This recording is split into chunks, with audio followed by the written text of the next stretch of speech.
Come on up. You coming up twice in one morning, or are you just sitting there waiting to bite me? Can you see the comments there, young lad? I do. Good morning, everyone. See if he can talk without an accent today.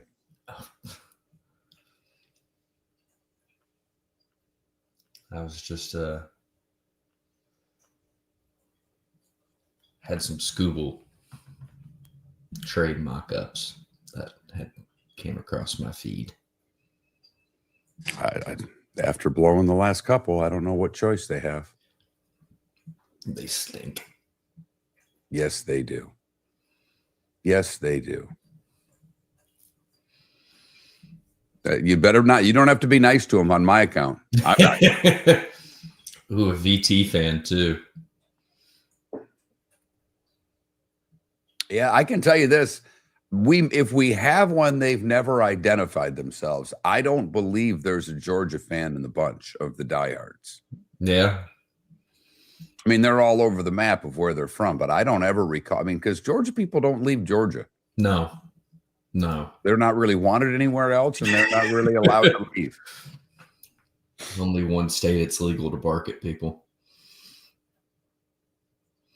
But I will say your boy, and I can't, what's his name that does the Barstool stuff, the college football guy, Brandon.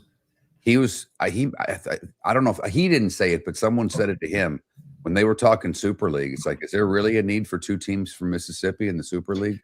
I saw that. Yeah. I was like, wow, that.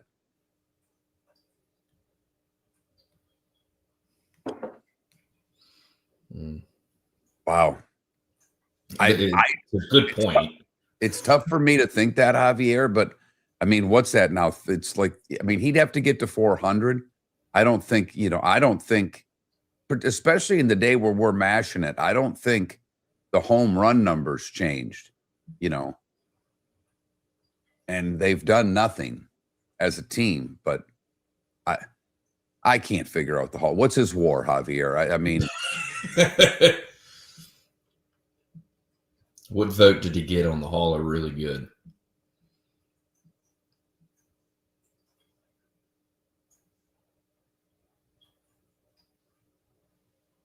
Oh, he's not knocking Virginia Tech. First ECU game I attended as a freshman was against VT. They absolutely demolished us.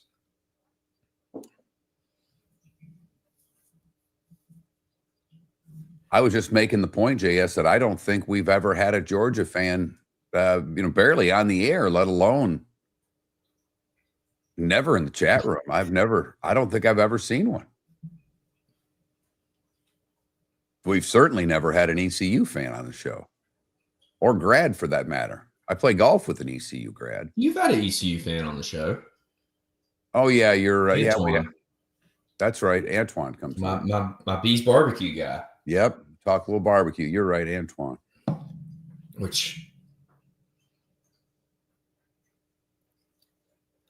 Yeah, I think new head coach certainly helps. I think he's the man for the job, but he got money. All right, here we go.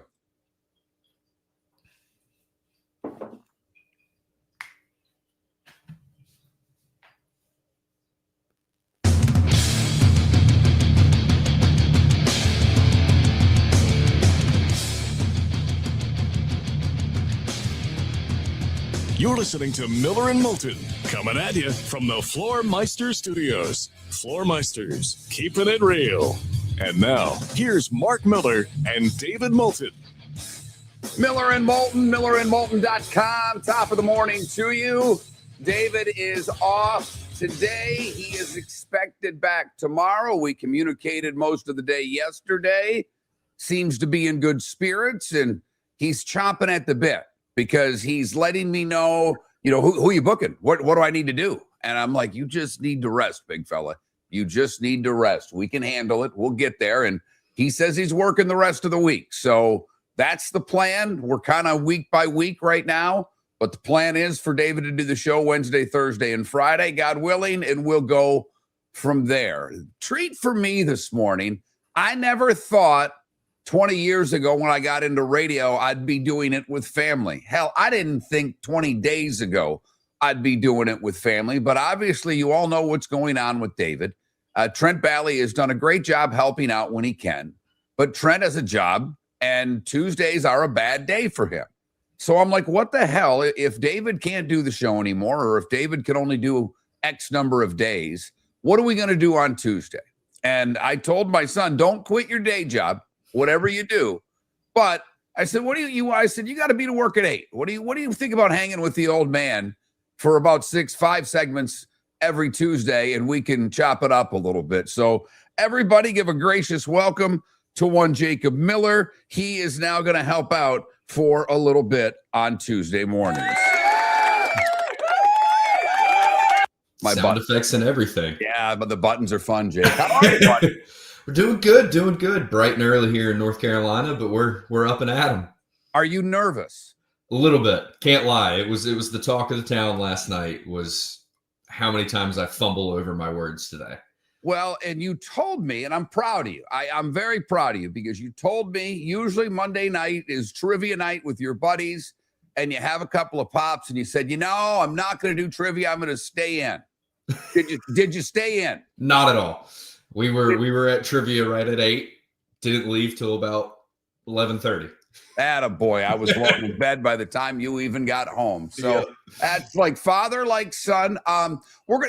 Jake knows ball. Jake has done a podcast. He graduated from East Carolina. He and a buddy have done a podcast for ECU now for a couple of years. He's not afraid of the microphone, and he does have his father's gift of gab. So I'm not worried about Jacob being able to talk, but we're going to talk a little college ball. We've got a pretty good show lined up for you today. Ben Maller will join us at the top of the 7 o'clock hour. He does overnights on Fox Sports Radio, and Ben's been good to us over the years. And I'm like, I'm going to reach out to Ben, see what he's up to. Ryan Spaeder at 7:38 to talk the baseball trade deadline.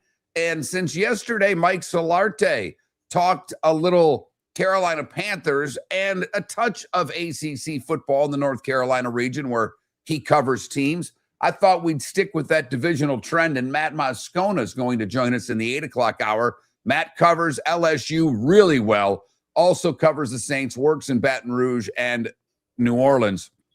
So Matt will join us bottom of the 8 o'clock hour. There's still a couple of things out in the air that may happen that I'm waiting on a couple of texts for a possible 8 o'clock guest, but we shall see. First off, Big Ten Media Days start today. SEC and ACC Media Days were last week. Jake, you're a Georgia fan. I'm not gonna hide your bias, but this is interesting going into the college football season because everybody that covers the sport believes that Texas has the most talent in the SEC. Yet, Phil Steele, some of the other people that I trust, they're picking Georgia to win the SEC. Georgia will do this with a quarterback that no one really wanted, and he ends up at Georgia. That seems to be their MO lately, and it seems to be, quite frankly, when they're at their best. So Gunnar Stockton, and I mean, you've got some high-powered quarterbacks. Kid in South Carolina is really good. Yeah. Kid at Ole Miss, Chambliss, has been there for 6 years, or been in college for 6 years. 6 years, yeah. He's got a doctorate coming from Ole Miss in basket weaving. And then obviously Arch, the Arizona State kids at LSU, we'll see what happens with Lane. But when you look at Georgia, do you think the roster equals what people think of the Dogs? It's interesting because I still look at Georgia and have one ginormous question mark, even though there seems to be some snaps at the position, but not a lot of production is the wide receiver room. And as much as I love Gunnar Stockton, I don't know how much he's a quarterback that elevates. He's not going to lose you games, but I don't know he's a quarterback that will win you games. And if he doesn't have elite playmakers at the wide receiver position, it's going to be hard for that team to throw the ball. Now he's got 2 great tight ends coming in this year. Yeah, I mean, Georgia for a long time was, if they wanted to call themselves something back when, when I started watching Georgia ball, it was kind of RBU, the No-Sean Marinos, and then Gurley after me. There's a lot of great running backs that made their way through Athens. It might be tight end you recently. obviously Brock Bowers, but you just said it. They've got 2 elite tight ends. Yeah, I mean, you got Lawson Lucky coming back. I think he's either a junior or senior this year, and they got, I can't remember the 6'7" kid that freshman. Riddell's there. They stack up at the tight end position better than probably any team in the country. Running back room still should be good with Nate Frazier and Chauncey Bowens, but I thought Bud had a really good point on his podcast, whether it was Friday or Thursday, that he also agreed that his favorite probably is Georgia to win the conference. But if both Texas and Georgia get into the playoff, he believes Texas would go further. And I have a hard time disagreeing with that. I think it's matchups at that point. But, a lot of pressure's been put on. When I saw the hot seat list for coaches, Beamer at South Carolina, I mean, he is the guy who got the job and told his wife, I will get fired from this job. Yeah. That's what happens to every South Carolina coach. It's just the nature of that job. But so maybe he has the most pressure on him. But I actually think, and I said it yesterday, I don't think there's a program in the country that has more pressure on them than the Texas Longhorns. You've got Sarkisian, who's not done what's expected of him yet. Arch Manning had a really good second half, even though nobody paid attention. The first half started out so poorly that everybody just kind of wrote off Arch and said he's a bum and he's no good, but he's actually really good. And he had a good second half. So you've got a coach who's an offensive genius by all accounts. You've got a quarterback with the lineage and played a good second half. And you've also spent $35 million or $55 million or whatever the hell it is, more than any other team on a roster. I don't think there's a school, and their schedule's not easy. No. I don't know if there's a school with more pressure on them than the Longhorns, because I don't know if not, 9-3 is yet to get it done, even though I think they started lobbying last year, if that happens this year, to get themselves in. But if they, I don't know if I don't think Sark would get fired for 9-3, but I think the pressure's real in Austin. No, I certainly don't disagree. I don't think he gets fired, but like you said, that's a $50 million roster. When Ohio State did it, the demand was to win a national championship, and they did it. So I don't see that being any different in Austin. They're going to have to go out and, they don't have to win the conference this year, but he's definitely got to win a couple rounds in the playoffs. Magic numbers are 32 and 43. We'll get to the best 43s ever. We will. I'm going to have, when we come back, I gave young Jake an assignment. I said, give me the 5 biggest college football games this year. He's got his list compiled. He's got it in front of him. He will reveal the 5 games that he thinks are the biggest. I don't know if they're the 5 that he's picked to go to, because I do know I'm proud of you for doing road trips. One, I don't think I mentioned it on air, but you took in Billy Strings last week. We do talk a little bit of music on this show. Your first experience at a jam band kind of thing. Yes. So you saw 2 shows of Billy Strings, and you proudly have your ECU flag behind you. You're going to go watch them get demolished in Tuscaloosa to start the season as Alabama opens with your alma mater, and you're going to go see them sing Sweet Home Alabama in Tuscaloosa. All I will tell you, and I've never been, David's obviously been a ton all the years he spent in the SEC, where Alabama had to be on 5 times a year minimum, is you need to get there early. You need to be in your seats a good 20 minutes before kickoff so you can see the whole pomp and circumstance. That's all I know about that place. We can get that done. 11 a.m. kick. I had to explain that to everyone that it's an hour behind.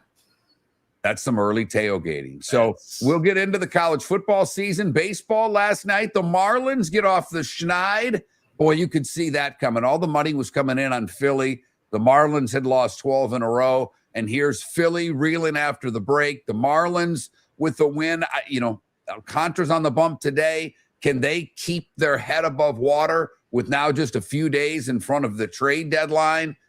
Tampa Bay had the night off last night, but the Yankees rally and win. Big late innings for New York as they take down the Chicago White Sox. They're 2.5 behind the Rays. A jumbled mess in the Central with the White Sox losing last night, but Minnesota's right there. The Tigers lost again. Does that mean they deal Skubal? You've heard me for a month say they need to deal him.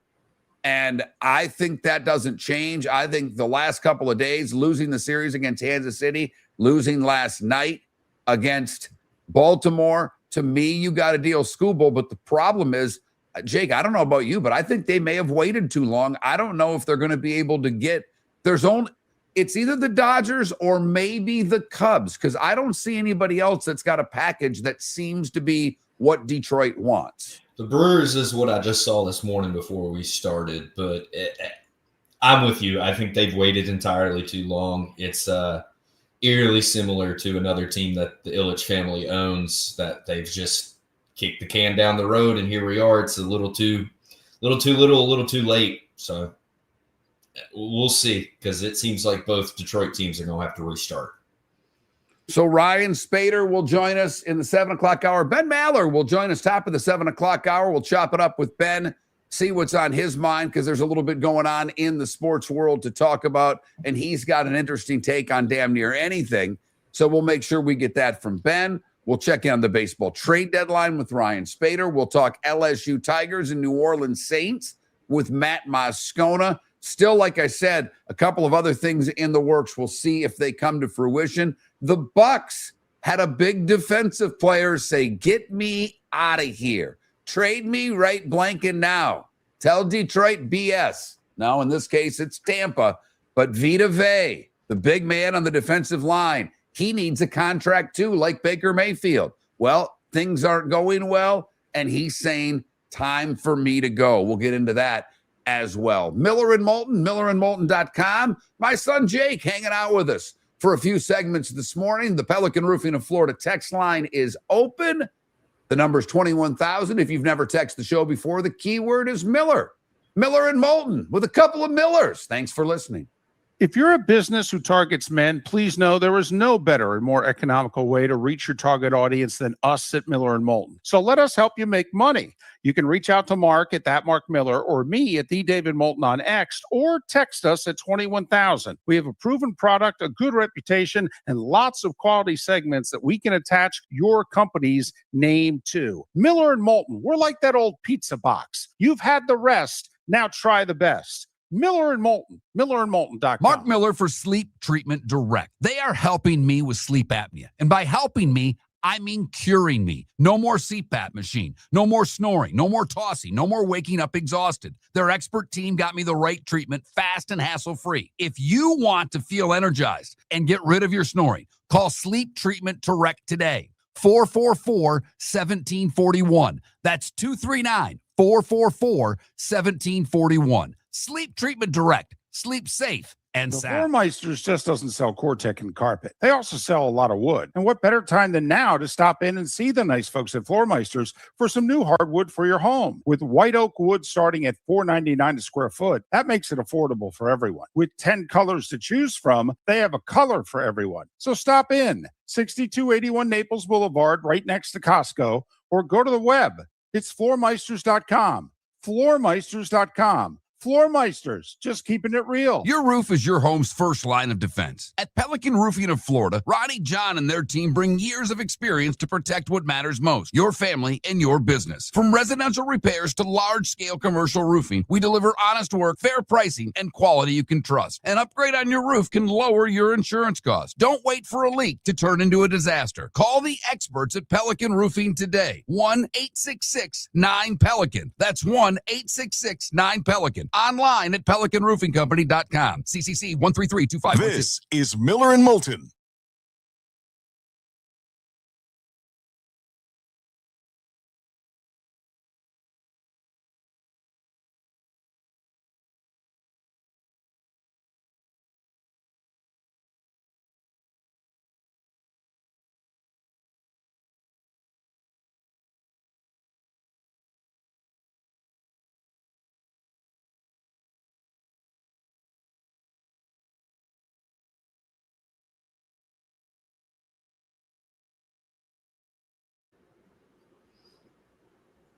Actually going to the Martinsville race and Chase Elliott guy. That's right. Chase Elliott. That's who it is.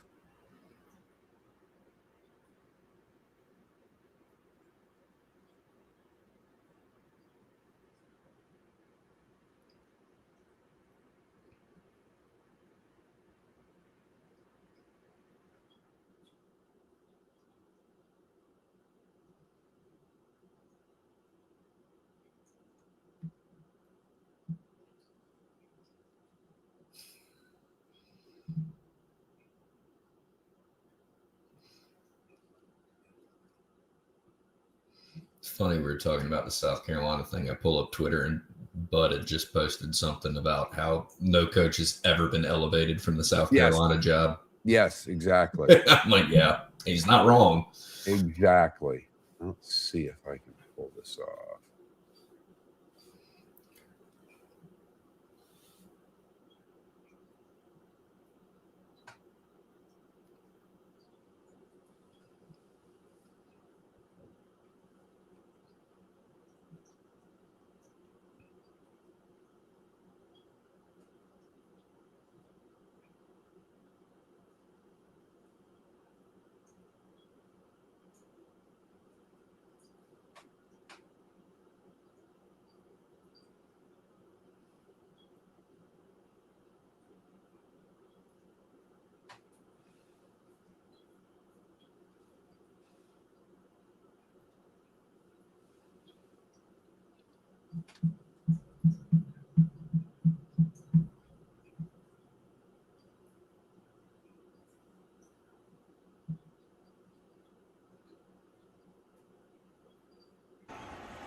Loading something up there. Yeah, for the starting five. It's a good call. I had two good calls from last night. One's an actual call, and the other one is Jason Benetti there, the Tigers guy. I don't know if you saw that. It's phenomenal. No. I had one game on at the bar last night, and it was the Braves getting absolutely demolished. Yeah, well, that's what you get in that part of the world, right? I mean, well, usually they have the package there, so usually they'll throw a bunch of games on, but for whatever reason, they only have the Braves game on. We usually get Braves and the Phillies. Gotcha. And Boston, because there's a couple Boston guys. Hang on here. Wow.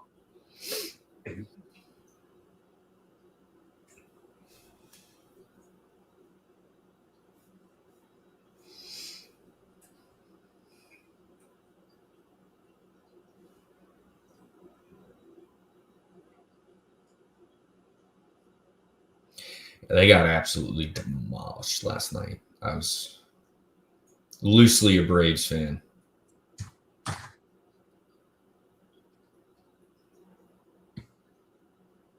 No.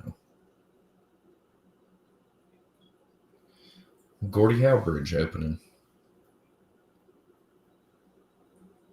It took a while. What? Yeah. Maybe they can drive Larkin out of town on it.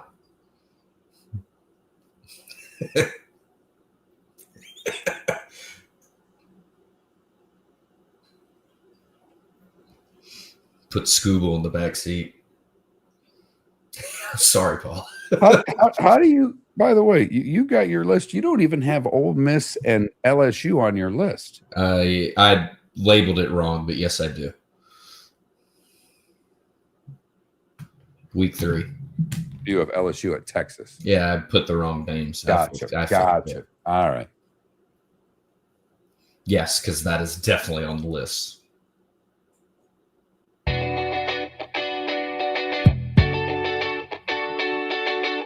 You're listening to Miller and Moulton. And now, here's Mark Miller and David Moulton.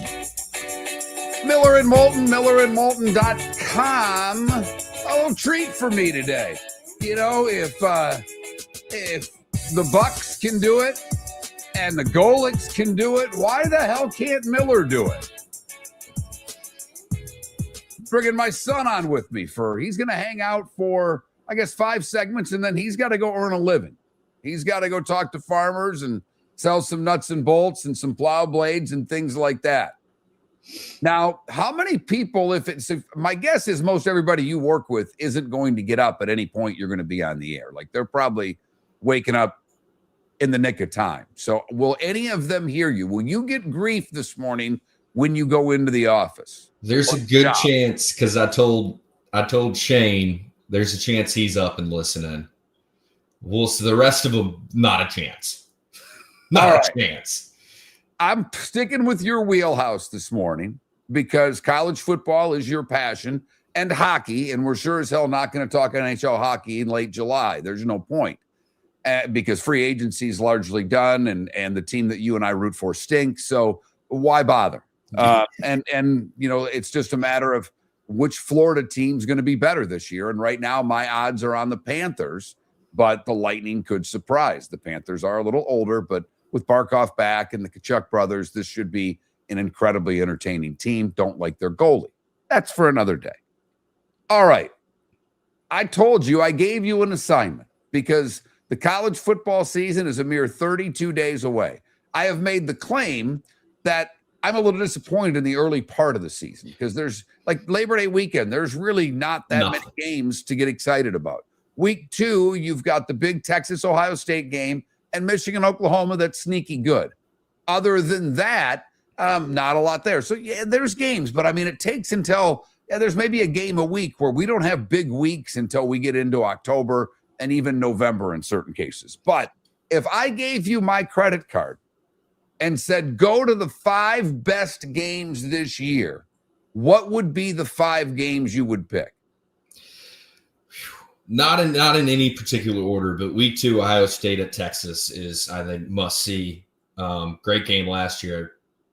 Kind of stinks. It was the precursor of Arch's bad start, but I mean, you're talking arguably the 2 biggest favorites in the Heisman race this year going at it week 2. I think that's going to be great. Week 3, you got LSU at Ole Miss, which that's the matchup I'd probably drop bank on right there. I'm with you. That, like, if I could go to one game this year, if I could get tickets, take in the whole game, and for what it's worth, Jake and I are going to start trying to take in a game a year if we can. I'm making a trip out west this year, so I don't know and he's going to see ECU and Alabama. But we've talked about this, especially with what's going on with me. It's like, let's take in a game. And, we did Georgia and Notre Dame when you were 20. So that's 7 years ago now. And we did the Georgia-Florida game last year, which was great. So to get off the Georgia thing and see some other games, I've never been to the Grove. I would love to see what Ole Miss is all about. And for what, is apparently a pretty fun, nice party fan base, I think they're going to be edgy that day. It's going to be real interesting. That I've never really experienced Ole Miss fans, but I've experienced the Raging Cajuns, and they're a rowdy bunch. And if the Ole Miss fans try to throw it at them for a lane, I don't know if that's the crowd I want to be throwing punches towards. There's no doubt. You and I have both been to LSU. You saw LSU beat your dogs. I saw LSU get beat pretty handily by Alabama, but it doesn't mean it's not. It's the best atmosphere in the world. It really is. It's the greatest stadium in sports, arguably. All right. So that's your first 2. I'm with you on both for what it's worth. Week 7, we get the precursor of the Big Ten championship, more than likely. You got Ohio State at Indiana. We'll see what Indiana can do at the quarterback position, but I think Segnetti's going to keep that train rolling. Wow. Now that's interesting because Oregon's the other team in the mix, and they took one of your guys in Lanning who knows how to coach the line, and there are people that kind of look at Oregon the same way they look at Texas. Well, they might have the most talent, but they're not going to win the Big Ten championship. I think it's a 3-horse race, but obviously Ohio State and Indiana, that's a big one. It's going to come down, I think, for Oregon not making it to the game I got next is where they got to travel to Columbus, Ohio, and play in the shoe. I think that's them traveling halfway across the country to go play Ohio State. It's going to be tough. Junior Sain going to his sophomore year. He's got weapons everywhere, and that defense is going to be nasty. That same week, Catholics versus convicts. I don't know how you don't want to go to Miami at Notre Dame, considering they might be 2 of the 5 best teams in the country. Well, and Notre Dame, and I've said it before, Notre Dame's the most fascinating team to me this year because we can knock their schedule all we want, and it's worthy of doing because they don't play anybody. But their 3 big games are all against teams that think they're playoff teams. Like, I think the Canes can lose against Notre Dame. They might win every other game and they'll still go. But SMU plays at Notre Dame late in the season. That's a big game to me based on what I think about SMU. Their quarterbacks, they return their quarterback. He obviously can coach. They've been to the playoff. They're not afraid of the moment. and then BYU and Notre Dame. If the Big 12 is going to get in 2 teams, let's just say BYU gets to the championship game in their conference and loses. If they've beaten Notre Dame, that will weigh a lot in what we think about BYU at the end of the season, because Notre Dame now, with the new rule in the top 12, 10-2 for Notre Dame, they're in, gang. There's no way this year that Notre Dame's left out at 10-2. And I think they're better than that for what it's worth. Yeah, 11-1, I think, is the floor for Notre Dame, and a brand with that much power behind it. They were going to find a way to keep them in. I think BYU's and SMU are interesting points, because I think SMU has a legit shot of giving Miami a run for their money. So you've got 3 Ohio State games. Yeah. Texas, Indiana, Oregon, Notre Dame, and Miami. And what's the 5th game? What do we had? LSU, Ole Miss. LSU, Miss. So that's your 5. Yeah. All right. Very light on the SEC schedule, Jacob. I'm a little surprised there. I ended up flipping. I mean, you got a couple that, I think the Red River Shootout's going to be a huge game. That's kind of the turn of the season for me. I think week 6 is where you really start to see the college football schedule start to pick up. But you're right. Those first couple of weeks are just horrendous. And obviously, I think you've seen it before, but Georgia at Alabama, and you've seen those 2 teams play in SEC championship games and national title games. So you've got your fill of that game. But Georgia, they're you got week 4 against OU. They get other than the 2 Alabama, and I guess they get 2 Alabama, 2 Ole Miss. But the Florida game's in Atlanta this year. They get Auburn at home, and Auburn's not the same team on the road as they are in Jordan-Hare. And with Alex Golesh, the first-year coach, that's a fact. Like the game, and I've talked about it a lot. You even mentioned it to me. You think as a Georgia guy, you're nervous about Florida, and I think rightly so. A lot. We had Graham Hall on the show yesterday. It all depends on really their line play, but their skilled positions are really good. And the Florida-Auburn game week 3, everybody's going to be paying attention to LSU at Ole Miss. That is a monster game for both schools. Whoever wins that game, I think, can meet first-year expectations of the coach. The loser of that game is already behind the 8 ball and now is going to have to maybe win, let's just say, at least one game they're not supposed to get to where they want to go. So there's Jake's top 5 list. He did not include Ohio State and Michigan on there. I think rightly so this year. Notre Dame and Miami, don't know how you can get away from that. I as far as neutral site games go, Georgia, Florida was great last year. They don't have the same juice as home games, but I would like to go to the State Fair one day and see Oklahoma and Texas. I'd love to see that. On the topic of Auburn and Florida, of those 2 teams, who do you think needs to build the momentum the quickest? Florida. I think it's 2 seats that get hot fast. Florida, because, and I guess it's because I don't look at Auburn the same way as I look at the Gators. If they both have it going on, they can win the last game. But Florida's not anywhere close to where they should be on an annual basis. And if not with the talent in that state. Right. If they win that Auburn game, John Summerall's on his way of doing what he needs to do to make the Gators great again. See what I did there? The starting 5, that's next. Do you have a sleep problem but don't want to wear a CPAP mask? This is Mark Miller for Sleep Treatment Direct. The mask wasn't working for me, and I didn't think I had an alternative. I do. We all do. They have such simple alternatives with greater success than the mask. Visit sleeptreatmentdirect.com. That's sleeptreatmentdirect.com. And if you are like me and your CPAP machine isn't working for you, it's time for a change. Call 239-444-1741. That's 239-444-1741. Sleep Treatment Direct. Sleep safe and sound. The Floor Meisters just doesn't sell Cortec and carpet. They also sell a lot of wood. And what better time than now to stop in and see the nice folks at Floor Meisters for some new hardwood for your home. With white oak wood starting at $4.99 a square foot, that makes it affordable for everyone. With 10 colors to choose from, they have a color for everyone. So stop in, 6281 Naples Boulevard, right next to Costco, or go to the web. It's floormeisters.com. Floormeisters.com. Floormeisters, just keeping it real. Your roof is your home's first line of defense. At Pelican Roofing of Florida, Ronnie, John, and their team bring years of experience to protect what matters most, your family and your business. From residential repairs to large-scale commercial roofing, we deliver honest work, fair pricing, and quality you can trust. An upgrade on your roof can lower your insurance costs. Don't wait for a leak to turn into a disaster. Call the experts at Pelican Roofing today. 1-866-9-PELICAN. That's 1-866-9-PELICAN. Online at pelicanroofingcompany.com. CCC 1332512. If you're a business who targets men, please know there is no better and more economical way to reach your target audience than us at Miller & Moulton. So let us help you make money. You can reach out to Mark at that Mark Miller or me at the David Moulton on X, or text us at 21,000. We have a proven product, a good reputation, and lots of quality segments that we can attach your company's name to. Miller & Moulton, we're like that old pizza box. You've had the rest, now try the best. Miller & Moulton, millerandmoulton.com. This is Miller and Moulton.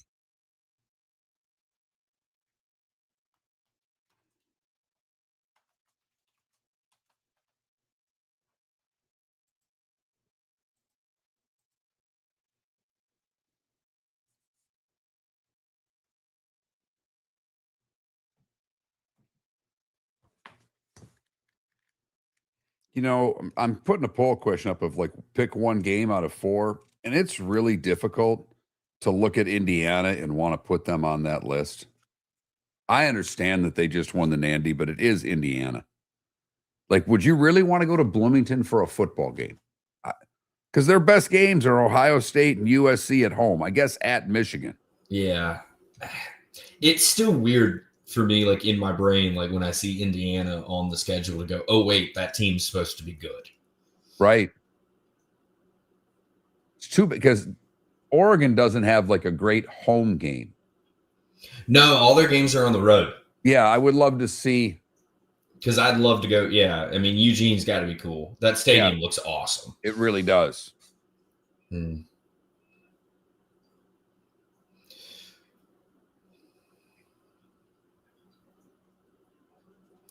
Nothing wrong with RDU. I think I'm only putting 3 on there. LSU, Ole Miss, Notre Dame, Miami, and Ohio State, Texas. If you had to pick one out of that, that's tough to me. I see. It's easy for me just because I think LSU, Ole Miss is going to be an absolute gong show. Right, but Ohio State. I mean, I want to go to a game in Austin. I do. Like that's more than I'd rather go to the Red River Shootout. I'd rather go to Austin because first off, Austin's amazing.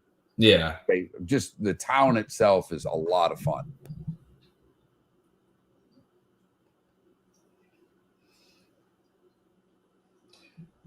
Only calm and mature right now because Georgia hasn't played a football game yet, but I appreciate it. Also, the Summerall Ron Zook comment made me laugh pretty hard. The what? Someone put Summerall as Ron Zook 2.0, and that made me laugh pretty hard. Oh, wow. Wow.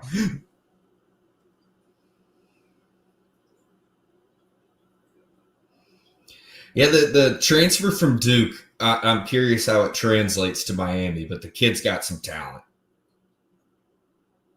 And he's got some weapons. Yes, he. I told you the other day. I think Tony plus 2,500 is not a bad bet for the Heisman. No, it's not. That kid is unreal. So we had this David Bierman on yesterday. He does betting with Bierman. You should sign up for the newsletter. It comes 3 times a week. But he texted me last night. He put out a stat, but he said, like, we're talking about early lines big and that Georgia's terrible against big lines. 15-1. Bingo, as a 38-point plus spread. And yeah, I saw that. Yeah, I'm like, whoa. Yeah. Yeah, Messiah's the real deal, man. And I mean, a wet paper bag's better than Carson Beck, but there's no bias behind that at all.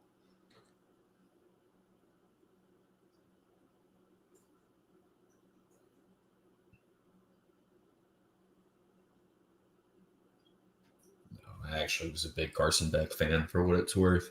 I don't know what happened to him after his junior year.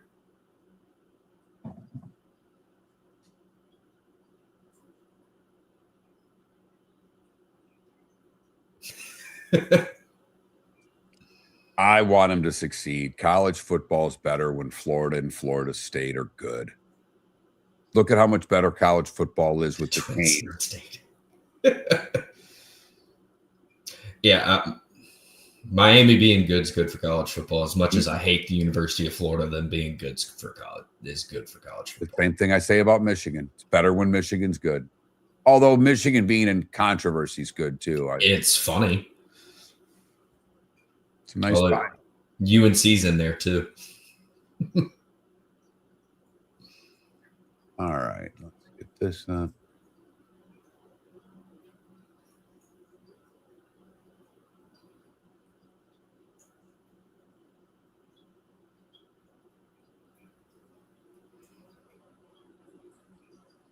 Although if there's a set of twins you're dating, I'm pretty sure that's the best one.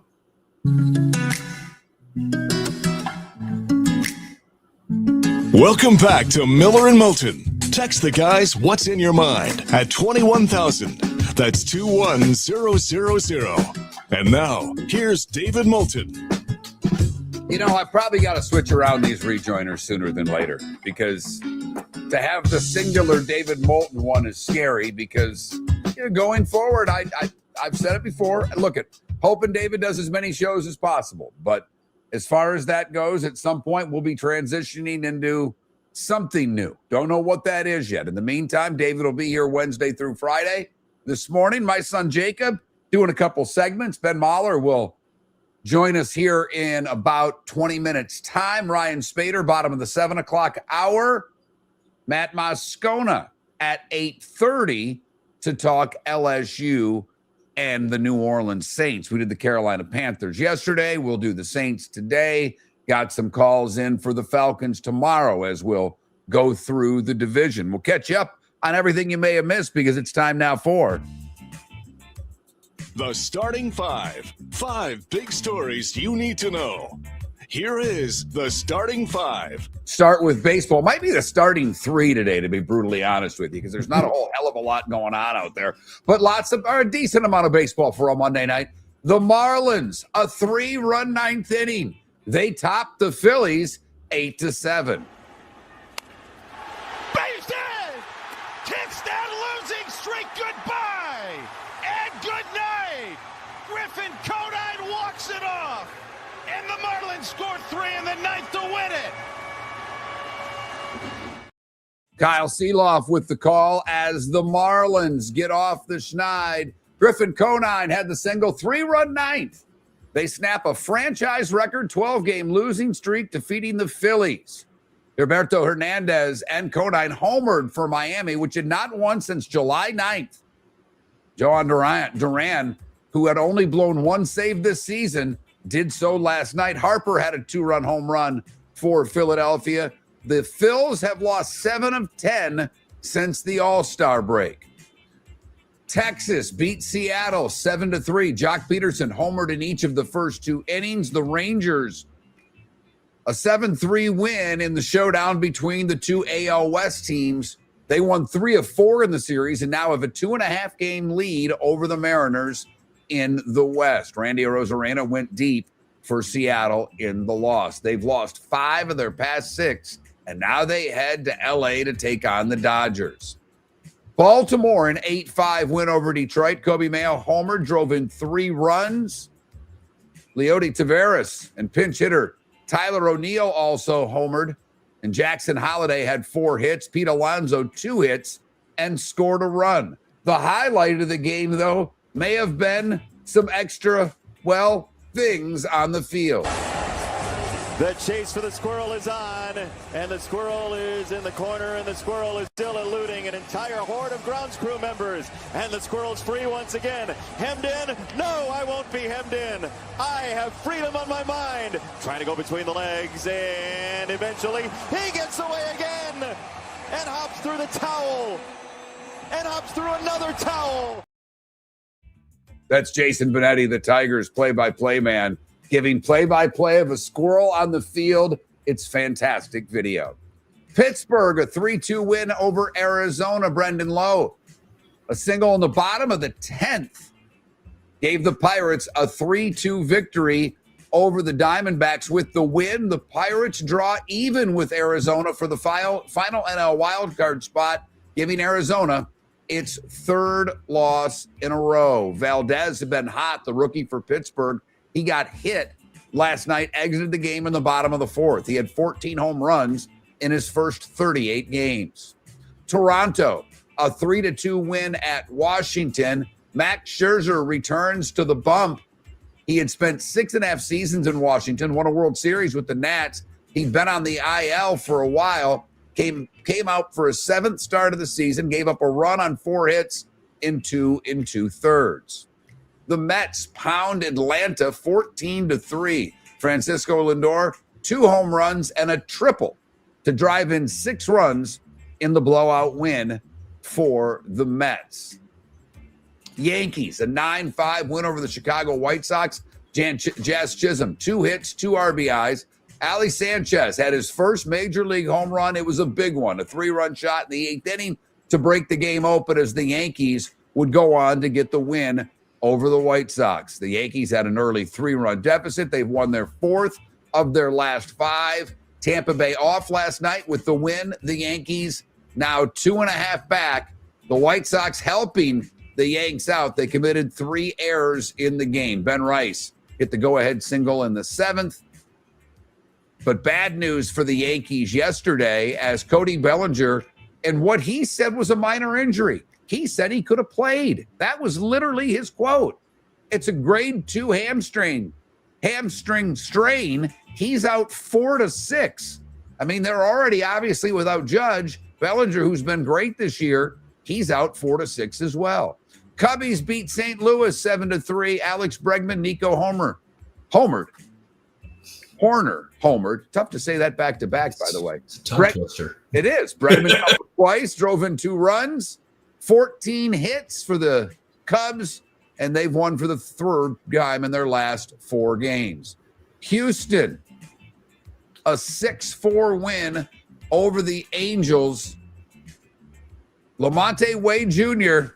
did it the right way. A bases-loaded walk during a 4-run 9th inning as Houston comes from behind. They had just one hit in their 4-run 9th inning. Unbelievable. The Angels figure out new ways to lose. Boston with Rafaela hitting a grand slam, his first ever grand slam home run. And the Boston Red Sox defeat the Athletics 4-2. Boston, 18 wins in their last 20 games. Aroldis Chapman worked out of a 9th inning jam. He has 25 saves in 27 opportunities. And the Giants shut out Milwaukee 3-0. The Brewers had 3 hits and 5 base runners for the game. Tyler Mahle with the win. He's 3-9 on the season, pitched a great game, got 3 double plays by his defense to win the opener of the series. Cincinnati and Cleveland postponed. They have a double dip today. NFL, Tampa. Vita Vea has requested a trade from the Bucs. Apparently, contract extension talks have stalled. His agent, Colin Roberts, let ESPN know yesterday that he's requested a trade. Vea was a hold-in at the minicamp last month. Todd Bowles said he wasn't concerned, calling it part of the business. The 31-year-old defensive lineman is entering the final year of a 4-year, $71 million contract. He's set to earn $17 million this season, but none of it's guaranteed. He's also set to earn a per-game roster bonus that's capped at $1 million total. $18 million for Vea in today's market? That's not enough. Pay the man his money. Sad story from Kansas City. The wife of Chiefs offensive coordinator Eric Bieniemy was allegedly shot by the couple's son Sunday night at the family home in Virginia. Mia Bieniemy, 57, is hospitalized in stable condition. Police confirmed that a woman was being treated for serious injuries from multiple gunshot wounds, but did not disclose her identity. Elijah Bieniemy, 27, was arrested and charged with malicious wounding, use of a firearm, and commission of a felony, and discharge of a firearm inside of a dwelling. Sad story. Indianapolis. QB Daniel Jones said Monday he's fully cleared to participate in camp. after the Achilles injury that ended his 25 season. Their first practice is scheduled for tomorrow. Other Colts news, Alec Pierce, who signed the big deal in the offseason, he also had surgery on his ankle. The team announced yesterday he will begin training camp on the physical unable to perform list. It's not a big surprise because of the surgery, but a guy that's a deep threat and a burner, you kind of want there at camp, and an ankle injury would make me a little nervous. The Vikings signed three-time Pro Bowler and former first-round pick Jameel Adams. 10-year NFL standout said on social media Monday night that he's joining the Vikings. He played for the Raiders last season, converting from safety to linebacker. And finally, in the NFL, the Washington Commanders fired their tight end coach, Ben Steele, 2 days before camp began and a month after he was arrested for driving while intoxicated. CBS Sports, you're on the clock.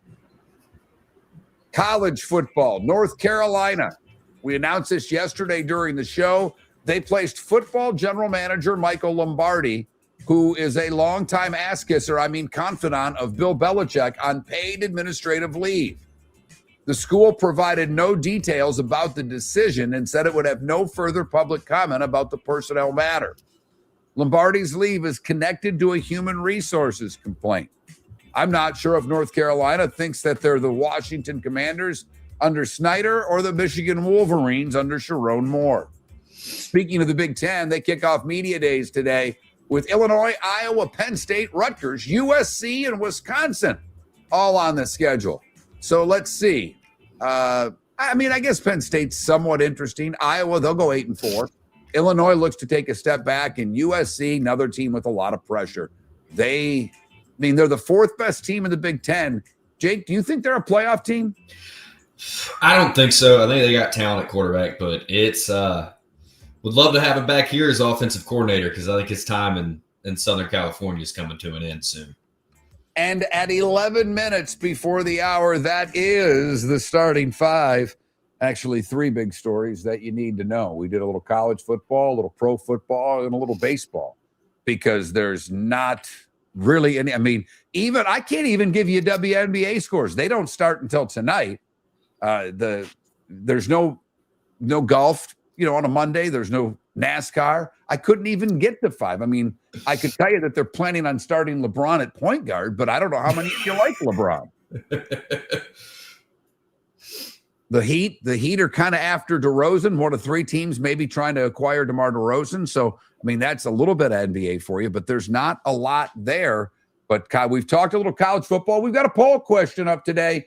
If you could only go to one game this year, what would you pick? Gave you three: Ohio State at Texas, LSU at Ole Miss, and Notre Dame at Miami. As much as I'd like to see Notre Dame, and actually that's Miami at Notre Dame. I got that backwards. Can I edit? Probably not. It means we have to delete and start over. Yeah. So we'll get that back up because it's actually the other way around. I can edit one of them, but I can't edit. I cannot edit both. So we'll get that done here coming up in a minute. But to me, it's LSU Ole Miss. As much as I'd like to see Miami and Notre Dame in South Bend, and I'd love to go to Texas to see a game, LSU at Ole Miss, to see Ole Miss fans that fired up and that angry, that's going to be fun. Yeah. The white tablecloth, I think, might get a little dirty that day. Well, and what do you think of Chambliss? I love the story. The kid was a D2 kid. He's from, he went to Ferris State, which is in Michigan. So, they're the Bulldogs for the record, Jake. So you got to have a little love for Ferris State. but now at Ole Miss, this is a pretty good story. I don't know if I like him getting another year of eligibility, but that's just the world we live in. But what do you think of that kid? He doesn't quit on any play, and there's something to that. He is the definition of a backfield creator, and that is dangerous in this landscape of college football. You see guys in the NFL like Lamar that did the same thing at Louisville. He reminds me a lot of him, the way you just can't bring him down. And he's someone, like, to me, he's like he reminds me of a Georgia quarterback. Not all the talent in the world, but a gamer that seems to figure out a way to get things done. I think Ole Miss is an interesting story this year. And I mentioned the Gators and Auburn in a big game. If the Gators were to beat Auburn, they host Ole Miss the week after LSU. I don't know how that's not a letdown week for Ole Miss. Like, this coach, I don't know what they'll expect out of him, but Ole Miss still has a lot of talent, and he'll find himself on the hot seat next year if they don't win 9, or is it 8? Probably 8. It's real tough. I mean, there's your two schools that have just gone through coaches left and right, and I don't know how much more buyout money they have. I think Ole Miss got a lot more than people realize. Yeah. I think when push comes to shove, they're part of the new world of college football because they can afford it. And you're seeing it with Texas Tech right now. I mean, you're in that little oil belt. There's money to go around. Absolutely. Ben Maller will join us on the other side to talk whatever it is Ben's into today, because he always has an opinion on everything. Does overnights on Fox Sports Radio. Ben Maller coming up in about 7 minutes' time. Ryan Spaeder will join us right after Jacob leaves. We've still got to get through the best 43s of all time. Jake's going to pull a hockey one out of his you-know-what. Other than that, poll question will go back up. I'll get the teams in the right cities during the break, and we'll work on that. But we've got a poll question. What if you could only go to one this year? We've got 3 college football games to pick from. Just 32 days away from the start of the college football season, starting to get fired up. You can see the finish line from here. Miller and Moulton. We started our show 18 years ago and have been fired 3 times, but Miller and Moulton have never lived on the edge like we are now. We have our best morning ratings ever, are steadily adding affiliates, yet we only have a few sponsors. And if that doesn't change, we can't continue. But if you want to advertise on Miller and Moulton, reach out to one of us directly by texting sponsor to 21,000 or contact Mark on X at that Mark Miller or me at the David Moulton. You can save Miller and Moulton and make your business some serious money by texting 21,000 now. Mark Miller for Sleep Treatment Direct. They are helping me with sleep apnea. And by helping me, I mean curing me. No more CPAP machine. No more snoring. No more tossing. No more waking up exhausted. Their expert team got me the right treatment, fast and hassle-free. If you want to feel energized and get rid of your snoring, call Sleep Treatment Direct today. 444-1741. That's 239-444-1741. Sleep Treatment Direct. Sleep safe and The sound. Floor Meisters just doesn't sell Cortec and carpet. They also sell a lot of wood. And what better time than now to stop in and see the nice folks at Floor Meisters for some new hardwood for your home. With white oak wood starting at $4.99 a square foot, that makes it affordable for everyone. With 10 colors to choose from, they have a color for everyone. So stop in, 6281 Naples Boulevard, right next to Costco, or go to the web. It's floormeisters.com. Floormeisters.com. Floor Meisters, just keeping it real. Your roof is your home's first line of defense. At Pelican Roofing of Florida, Ronnie John and their team bring years of experience to protect what matters most, your family and your business. From residential repairs to large-scale commercial roofing, we deliver honest work, fair pricing, and quality you can trust. An upgrade on your roof can lower your insurance costs. Don't wait for a leak to turn into a disaster. Call the experts at Pelican Roofing today. 1-866-9-PELICAN. That's 1-866-9-PELICAN. Online at pelicanroofingcompany.com. CCC 1332512. Cape Coral Police Department is growing and they want you to be a part of it. They're hiring new officers. Starting pay is between $74,000 and $90,000 depending on your experience. And with a $10,000 hiring bonus, you could be making $100,000. Enjoy paid holidays, off-duty details, plenty of OT opportunities. They're also hiring dispatchers and professional staff. So go to capecops.com. capecops.com. Be brave, be best, be Cape. If you're a business who targets men, please know there is no better and more economical way to reach your target audience than us at Miller and Moulton. So let us help you make money. You can reach out to Mark at that Mark Miller or me at the David Moulton on X, or text us at 21,000. We have a proven product, a good reputation, and lots of quality segments that we can attach your company's name to. Miller and Moulton, we're like that old pizza box. You've had the rest. Now try the best. Miller and Moulton, millerandmoulton.com. This is Miller and Moulton.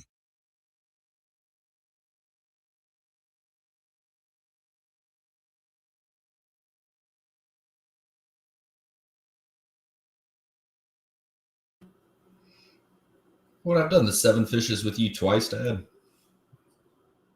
I think so, yeah. Yeah, it's good. It's good. Also, didn't realize that I somehow parlayed Malachi Tony and the Sixers to win the East. So we need that to happen bad. Oh, wow. That's It's 5 to win 877. Don't know how I did that, but I love the sprinkle. Just because there was some Malachi Tony talk in the chat, $5 wins you $1.95. Wow. I don't have that one lined up in there already. Well, you like Smith though, don't you? I do. You want me to do most of this interview? You want to just hang? I'll probably hang that. Yeah. All right. If you just kind of, if you just give me a signal if you got something you want to ask.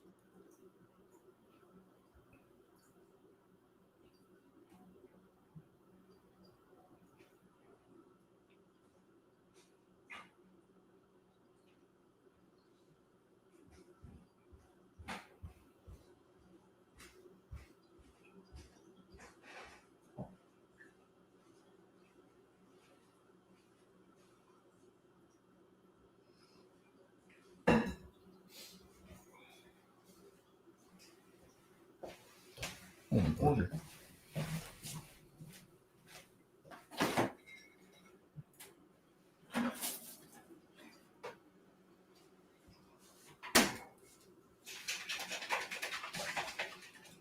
Hey, quiet in there, Parker.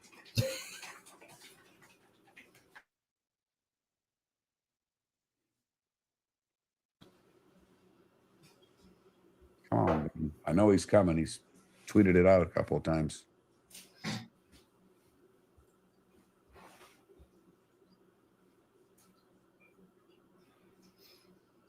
For what it's worth, Ole Miss's offensive coordinator likes to sling the pill, so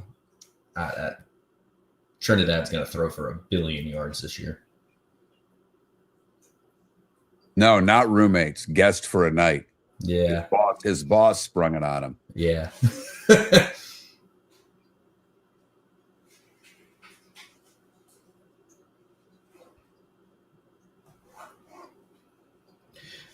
Come on, Ben.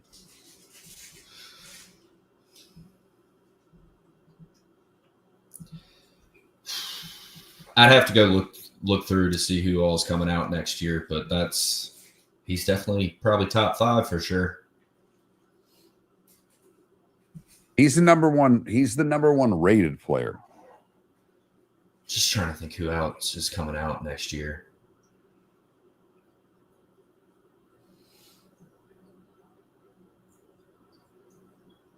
We'll see what Bryce Underwood turns into. That might be the guy. Because I like Underwood a lot.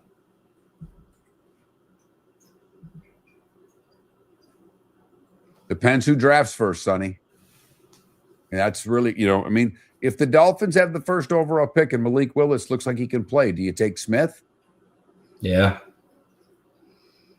I'm so unsure of Arch. He looked great that back half, but my God, was that first half awful.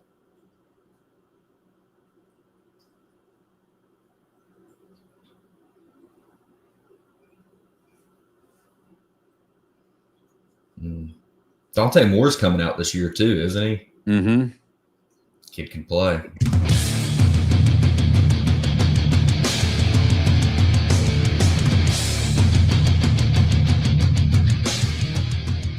You're listening to Miller and Moulton, coming at you from the Floor Meister Studios. Floor Meisters, keeping it real. And now, here's Mark Miller and David Moulton. Miller and Moulton, hour number 2, wherever you may be listening, Tampa, Jacksonville, Fort Myers, Naples, Lake City, Live Oak, Port Charlotte, Venice, Huntsville, Alabama, and up in Connecticut. Thank you for joining us. Miller and Moulton, millerandmoulton.com. Obviously, miss any of the show, you can download anything at all your usual places. My son Jake helping out for a couple more segments this morning. We'll get to the best 43s ever on the other side. Ben Maller is expected to join us momentarily, waiting for the hotline, a.k.a. my cell phone, to ring. One of the things with the home studio is that we can pull off some things we weren't able to before. Hell, I could probably take calls. I'm just not ready to give the world my cell number, although it was on the real estate ad for a while. We've got a poll question up today. If you could only go to one game this year, which one would you go to? And we limit it between 3 games: Ohio State at Texas, LSU at Ole Miss, and Miami at Notre Dame. We are joined now by Ben Maller. He is the overnight host on Fox Sports Radio, where he slays it every single night. See me using those young words right there. Ben, good morning. Mark Miller. And I've got a special co-host this morning because my normal guy's out. So my son's doing a couple segments. I'm like, what the hell? How about some nepotism this morning? Ben, how you doing? Listen, I am great. It's good to be on with you. And the father-son combo, I like that. That's solid. Outstanding. All right. I saw by the way, no one has more emojis in their posts on X than you, Ben. I'm impressed by that. I'm hoping that's all you. I don't think that you have a social media person, but you might. You're that big. I'm just curious, the LeBron thing. You're out in LA. You follow the Lakers. I live in a world of LeBron haters because my audience despises the NBA.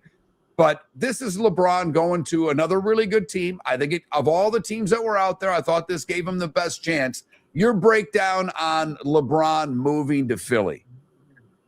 Well, I share that in common with you. I want you to know that anytime I talk NBA in general, I get a bunch of vitriol from my guys. Like, what are you doing? You can't talk about the NBA. What's wrong with you? And also LeBron in particular. So, listen, I'm not a Laker guy. I'm on the opposite. I'm a Laker hater. So I never really embraced LeBron and all that stuff and all the politics around LeBron.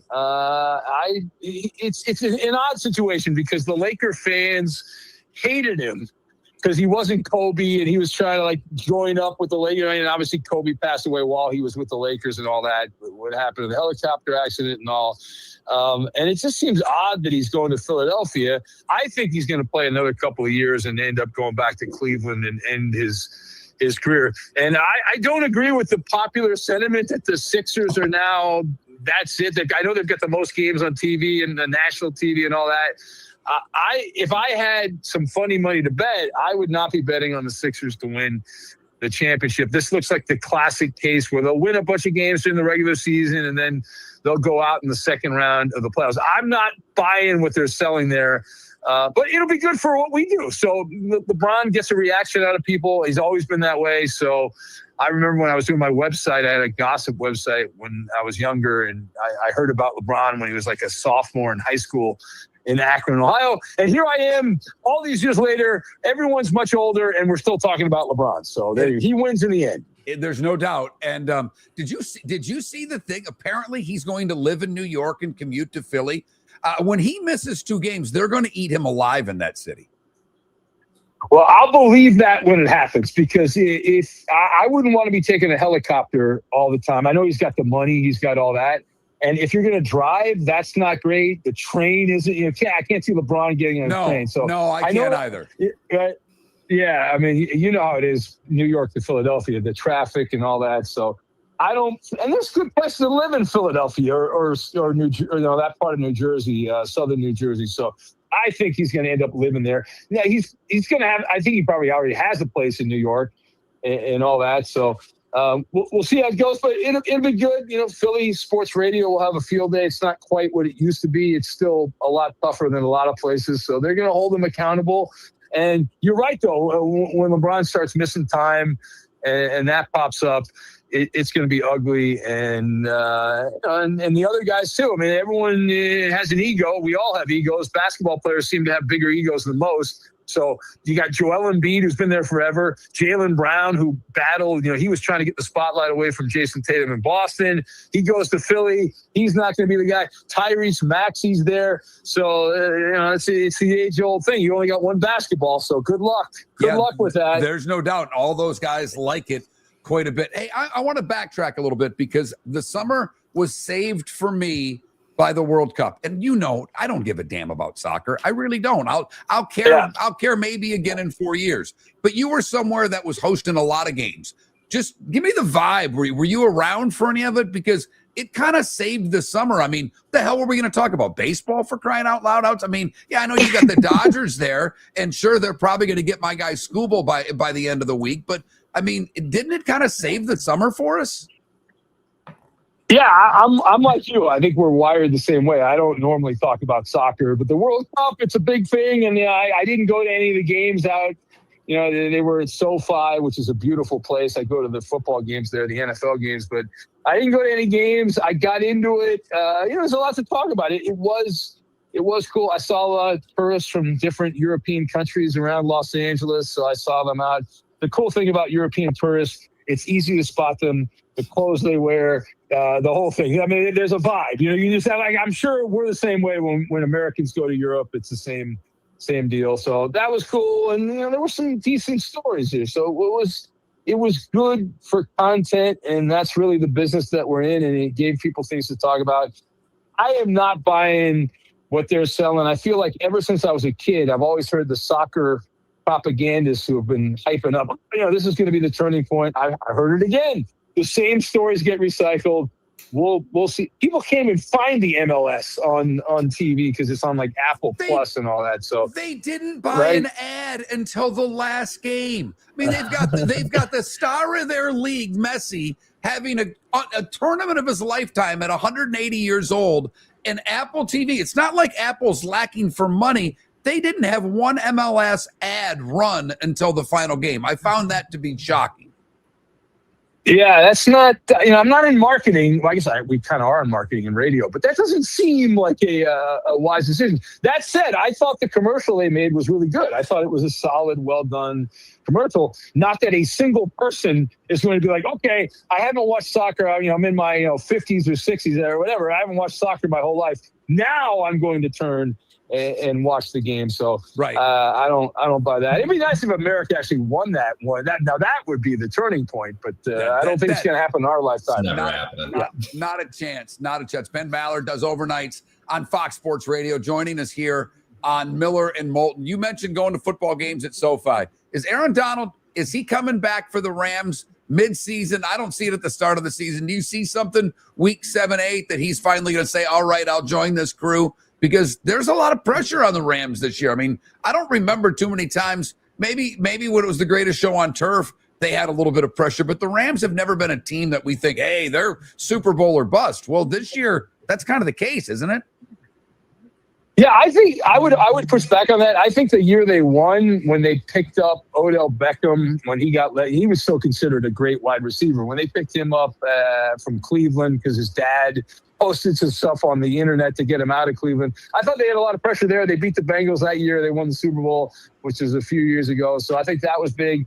And as far as Donald, my Rams guys tell me that the decision is his. He has several options. He can either not play, or he can play the whole year, which I don't think is going to happen. And like, you wait and see, make sure the Rams are actually good, and he could even wait until week 10 or 11 or 12 or something like that. Who knows? And then make sure Stafford's healthy. That would seem to be the smart play here. You remember when Roger Clemens with the Yankees, he joined the Yankees, it was probably almost 20 years ago now, but he came into the season like there were only a couple of months to go in the season, or even a month. I think it might've been like a month. And he helped the Yankees. I think that was like in 2008 or something like that, somewhere around there. But yeah, I mean, those are the options. And he wants to play. The Rams want him. And they can work out the contract stuff. So from what I've heard, he's going to play. It's just a matter of the timing on that. And he wants to make sure, obviously, they're good. It seems like the only way they won't be good is if a bunch of guys get hurt, which is always a story in the NFL, right? I mean, if you have a great team and then you lose 3 offensive linemen and your quarterback, and goodbye. Right. I mean, we opened the season. The camp was around for an hour, and the kid from Carolina is done for the year. And do I remember when Clements came back? I don't know if we've ever played a radio clip on our show more than Susan Waldman going nuts about Roger Clements in George's box. Yes, I was going to bring that up. That was one of the all-time great drops that got played from every radio station around. It was hilarious. Like, she was so excited. Rodgers and Jordan box. Oh my God. I'm like, okay, calm down. Everything's going to be okay. And then, of course, John Sterling probably said, well, that's baseball, Susan. That's how that goes. So, and I think, and now we know who the fifth starter is going to be. I thought it was like Edith Bunker doing it from All in the Family back in the 70s, for crying out loud. I don't know. The only one I've played more sense in, and I know you love your drops, is Brenneman when he had his out-of-body experience and Castellanos hitting the home run. Oh, that's good. The drop I love. It doesn't get played that much anymore. We've changed board ups and all that. But when John Tortorella was coaching the Rangers in hockey, and he gave the greatest sound bites. I know he was in the Stanley Cup with Vegas, but he was asked what happened while they lost the game. I forget exactly what the question was, and he said, "We sucked at a time we cannot suck," and it is the greatest. I love it. It's so perfect for literally every sporting event that we talk about. Why did you lose the game? We sucked at a time you cannot suck. It's absolutely great. It's universal. And there's obviously a lot of those old managers. We don't get the manager rants much anymore. No. In baseball, Earl Weaver, Lasorda, guys like that. The greatest of all time, Lee Elia with the Cubs. Nobody will match Lee Elia all time. I feel like that era is over. We get a lot of dull sound bites from these guys these days. We do. That's, and that's why, like college football, I love Lane, because Lane's going to give us quotes, and that's a good thing. He's Ben Maller, does overnights on Fox, and he's been very kind to us over the years. Ben, I know you just finished your show. Go get your workout in, or whatever it is you do at 4 a.m. and hopefully we can chat again down the road, buddy. Anytime. Thanks, guys. Appreciate it. Ben Maller on Miller and Moulton. He's one of the best. Love his takes. He has a lot of fun. Doesn't take this stuff too seriously. Neither do we. My son Jake helping out with me this morning. We'll go through the best 43s ever next. The Floormeisters just doesn't sell Cortec and carpet. They also sell a lot of wood. And what better time than now to stop in and see the nice folks at Floormeisters for some new hardwood for your home. With white oak wood starting at $4.99 a square foot, that makes it affordable for everyone. With 10 colors to choose from, they have a color for everyone. So stop in. 6281 Naples Boulevard, right next to Costco, or go to the web. It's floormeisters.com. Floormeisters.com. Floormeisters, just keeping it real. Your roof is your home's first line of defense. At Pelican Roofing of Florida, Ronnie John and their team bring years of experience to protect what matters most, your family and your business. From residential repairs to large-scale commercial roofing, we deliver honest work, fair pricing, and quality you can trust. An upgrade on your roof can lower your insurance costs. Don't wait for a leak to turn into a disaster. Call the experts at Pelican Roofing today. 1-866-9-PELICAN. That's 1-866-9-PELICAN. Online at PelicanRoofingCompany.com. CCC 1332512. Mark Miller for Sleep Treatment Direct. They are helping me with sleep apnea. And by helping me, I mean curing me. No more CPAP machine. No more snoring. No more tossing. No more waking up exhausted. Their expert team got me the right treatment, fast and hassle-free. If you want to feel energized and get rid of your snoring, call Sleep Treatment Direct today. 444-1741. That's 239-444-1741. Sleep Treatment Direct. Sleep safe and sound. If you're a business who targets men, please know there is no better and more economical way to reach your target audience than us at Miller and Moulton. So let us help you make money. You can reach out to Mark at that Mark Miller, or me at the David Moulton on X, or text us at 21,000. We have a proven product, a good reputation, and lots of quality segments that we can attach your company's name to. Miller and Moulton, we're like that old pizza box. You've had the rest, now try the best. Miller and Moulton, millerandmoulton.com. This is Miller and Moulton. I feel badly there, Jacob. I took one of your segments away from you, but he said yes. So I don't blame him. I actually texted him on Sunday. I didn't text him. Now I have his number, which I didn't have before. He actually answers my DMs because he follows me on X. So I sent him one Sunday trying to get him for Monday when I really needed guests. Yeah. And then he answered yesterday. He's like, I can do Tuesday. I'm like, all right. I don't really need you Tuesday, but I'm not going to say I'm not in the business of being able to say no with all we pay these guests. So you hadn't seen that Pistons thing I sent you last night? I had been years. I didn't, because when you first sent, I'm like, is that the? And then as soon as that guy started talking, I'm like, okay, that's the. Ben. I just laugh with the Billups because I mean, we played it at trivia last night. We were all belly laughing. It's so great. The prince is in the palace. Tayshaun Prince. That's my first title I remember, though. yeah, no, that was kind of your. I mean, that was your Pistons, if you know what I mean.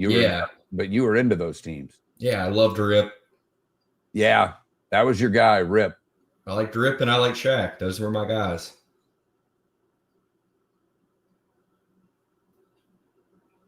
And I was a Kobe hater for the longest time, and then I wised up and matured.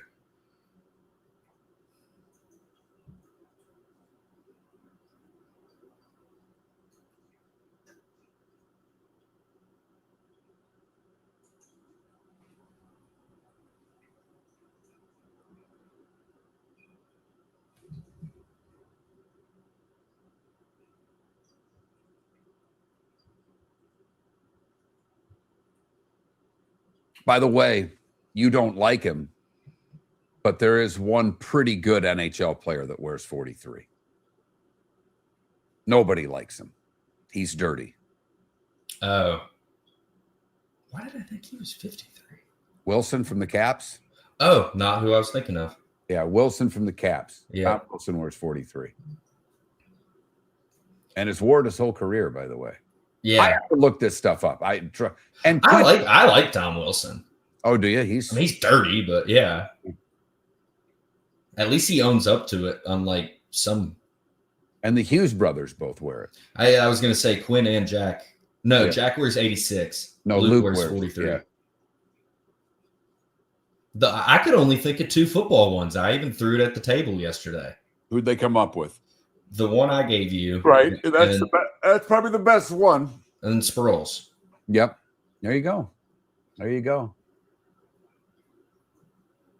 You know, DC, it's 43? Is that petty, right? Petty. Yeah. That's The king.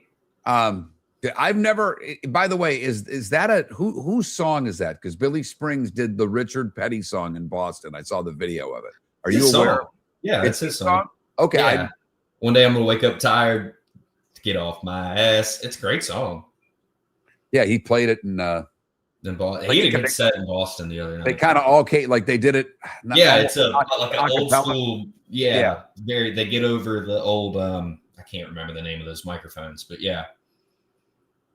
Well, he did an acapella bluegrass song when I saw him night 2. That was like bone chilling. What was the name of the place you saw him at? Portsmouth Pavilion. That looked like a pretty cool venue. Pretty badass. Well, we didn't, but that's who Jake That was who we were alluding to. That's where you start and end to me. Well, I think there's one baseballer that can be in the same category. Before your time a little bit. I figured. I'm like you. I'm terrible with numbers. Back when you had to remember phone numbers, it's what I used. Yeah, you did the same thing with birthdays. I remember you telling me that. Yeah. Because you're Justin Applicator and Jordan, which that got tainted as I got older.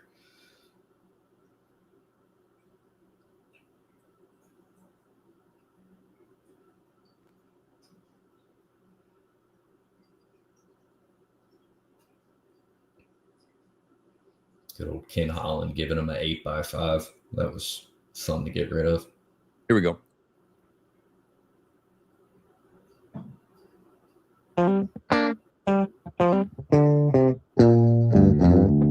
You're listening to Miller and Moulton. And now, here's Mark Miller and David Moulton. Miller and Moulton, millerandmoulton.com. Thanks so much for listening. Tuesday edition. Right now, Seth Everett on the show tomorrow. David says he's back tomorrow. So I'm booking David Moulton for 4 hours. We'll see. But the plan is that David's going to do the rest of the week with us. So we'll enjoy it while we get the opportunity. I think he'd say the same thing. I don't know how many more shows that we'll do together. And as long as David's health's good, he's going to continue doing shows. But when football season comes, I don't know. He wants to travel, hoping that he can. I know that would affect us being able to do anything because he's going to put that in front of this show, and I'm fine with that. We've had that discussion. That's okay. My son's sitting in for 5 segments on Tuesdays. That may be the case. He is going to get thrown into the fire. I expect every week for him to get a little bit more comfortable and a little bit better. I've been doing this for over 20 years. This is easy for me. I know Jake said he was a little nervous when he started, hoping you're getting a little more comfortable. And, maybe next Monday you don't stay out till 11:30 drinking. No promises. I didn't expect any. Always nice to start the week out like that. God, I remember those days. I couldn't do it if you paid me right now. My buddy played in a member guest. He said he went hard for 3 days. I needed 9 days off after. That's what happens when you get old, Jake. It will happen to you too. All right, 32 days away from the college football season, 43 days away from the start of the National Football League season. Jacob, the best 43 in your brain is? Troy Polamalu. I don't know. You start and finish with that guy. I agree. Sproles is a fun answer, but I can't really. Those were the two we were talking during the break. I can't really think of anybody else. Yeah, from an NFL standpoint, the only other one, and I barely remember this guy because I'm very little, and I know the name more than I know the player, Larry Brown, for all you Washington Redskin fans, played with the Redskins from 69 to 76. He would make the list. And also D-back Steve Foley played with the Broncos in the 70s and 80s on that list. But from a baseball standpoint, you gotta put Dennis Eckersley on the list. Dennis Eckersley's Hall of Famer, obviously, won a Cy Young, won an AL MVP, had nearly 200 wins and nearly 400 saves. So tough not to include Eck. Basketball standpoint, there are some good ones. I would put Siakam on the list of good ones. He's worn it his whole career. Very good player. Michael Thompson played with some of those really good Laker teams off bench. Good player, not a great player, not even close to a great player.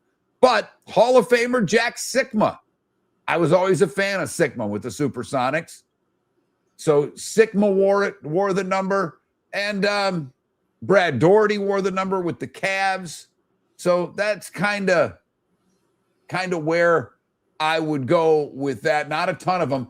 NHL, there's some decent 43s. I love you got to give me your 43. This is so when Trent's doing the show and we do this, Trent gives obscure Lions. I don't know if I would categorize this in the obscure. This is in the hall of very average at best. Definition of average. Darren, hands like stone, helm. Could skate like the wind. Always thought he was going to be a good player. If he had any finish, he would have been a 30-goal scorer just based on his speed alone. One of the best skaters in the league when he played. And then actually, one guy I know wore it in his brief NHL career. He wore it with the Red Wings. He only played a couple of games there. Bill McDougall, I only say that. He played with the Atlanta Knights when I worked there. Had like 16 goals and 16 assists the year that I worked for that team that they won a championship. Great goal scorer, but a minor leaguer at best. The Hughes brothers, Quinn and Luke Hughes, are both 43s for what it's worth. Kadri, when he played for the Leafs, wore 43.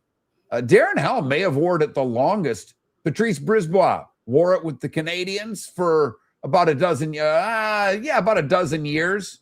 So there are a few, like I said, the Hughes brothers and Tom Wilson for the Caps. Dirty player, good player, but those are the 43s that that's, I think, as we do this, because now that we're into, football, we're into running back, D-back numbers. Yeah. You're going to get big time players. 44 had a ton of good players in basketball, not so many in football. So 43, I think as we get there tomorrow, we'll get better, but 43 days away from the start of the NFL season. I do have an announcement that I can probably say now, and I'm going to do this late in the show to bother my son. It looked like we worked it out yesterday. I will be sending a text to anybody that's on the text line. I think I've got the list of everybody that participated last year, but it looks like our fantasy football summit will be on August 11th. That's just a couple weeks away, literally 2 weeks away from today. Hopefully we can pull this off and get everybody signed up. Wanted to do it a little later, couldn't get the dates at the Doubletree where Shoeless Joe's is, where we've hosted this event for the past several years. So the 11th is the date we're going to do. It's 2 weeks from today. I'm hoping that's enough time to get you all signed up. And it also, because Jake runs the league that I'm in, lets him know that he can't have the draft until after the 11th. The talks are already happening. I got to get the wheels in motion for the league. Poll question today. If you could only go to one college football game, which would you pick? We put Ohio State at Texas, LSU at Ole Miss, Miami at Notre Dame up. That Mark Miller, Miller_Moulton on X. You in the Twitch or YouTube chat room can just answer directly there. You've been to a decent amount of games. You've been to national championship games, SEC championship games, a bunch of games in Athens, a handful of road Georgia games. What's the stadium you want to go to more than any other? You're going to Tuscaloosa this year. I've got to imagine that's high on the list. Yeah, that's high on the list. I don't know. I've been brainwashed to hate Jordan Hare, and oh, look at that. He freezes up on me when I give him a question. That is the way of the world in the internet world right there. What a perfect time for that to freeze up. But Jordan Hare would be a fun place to see a game. I've been to LSU. I've been to most of the Big Ten places. I've been to Notre Dame, but I've never been out west to see a game at the Rose Bowl, to see a game in Oregon. Both look like opportunities that I think would be just tremendous to be able to take in. And, it's one of the things I recommend all of you get an opportunity to do, whether it's your friend, your kid, your brother, your dad. Try to take in some games. It's one of the things Jake and I plan on doing here with our remaining time. And that is just something that, like, I think is worthy of taking in, whether it's whatever your sport is. And I was going to ask him, what's his favorite NASCAR race? Because he's been to several NASCAR races. And, someone says the Big House. I've been to the Big House a bunch. The Big House doesn't compare to the majority of the good SEC stadiums. And this isn't my bias towards Michigan. I've seen a Michigan-Ohio State game there. I've seen a Michigan-Notre Dame game there. It's not loud. Now, I know with the changes they've made, I think it's louder. I've been back once since they've done all of the things that they built the suites and the scoreboard, which keeps a little bit of the sound in.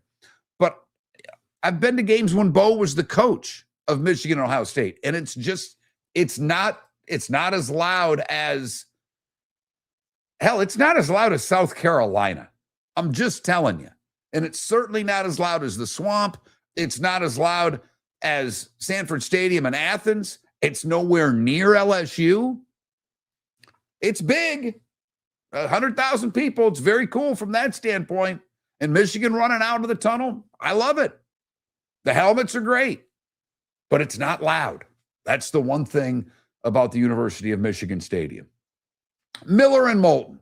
Ryan Spaeder to join us next. We'll get into the trade deadline in Major League Baseball, see what he thinks going to happen with Tyreek Skubal and any other news that he may have. Ryan Spaeder to join Miller and Moulton next.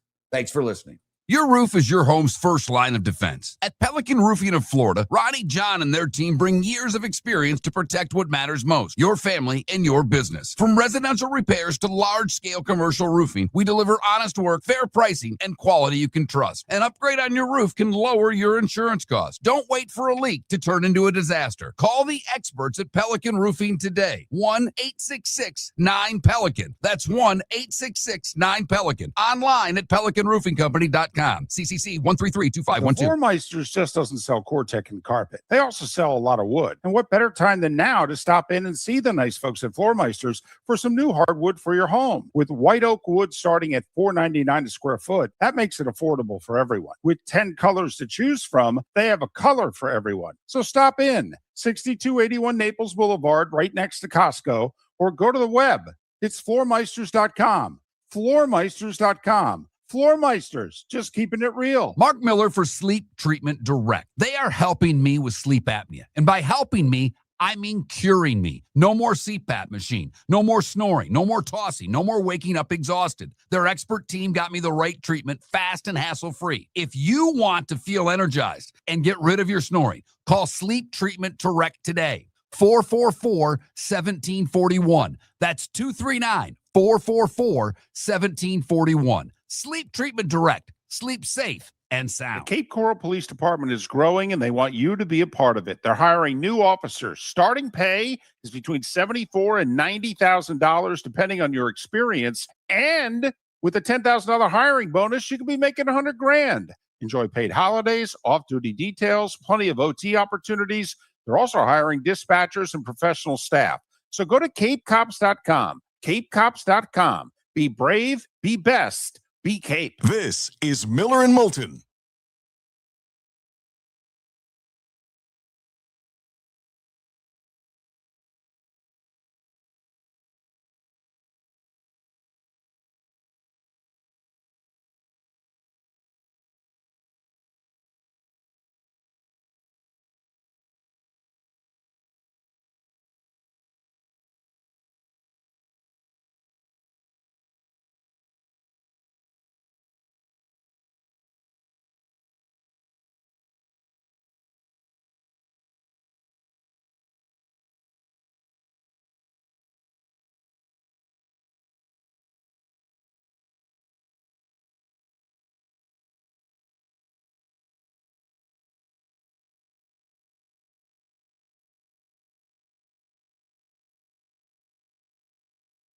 We started our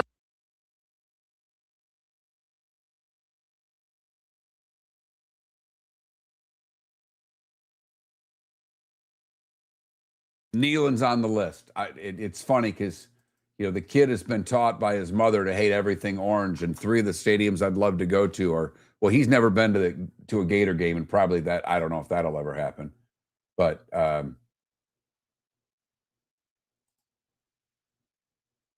love to go to an Auburn game. Love to go to a Clemson game too. You have a sleep. Would love to see a game at Clemson. Love to see a game at Virginia Tech.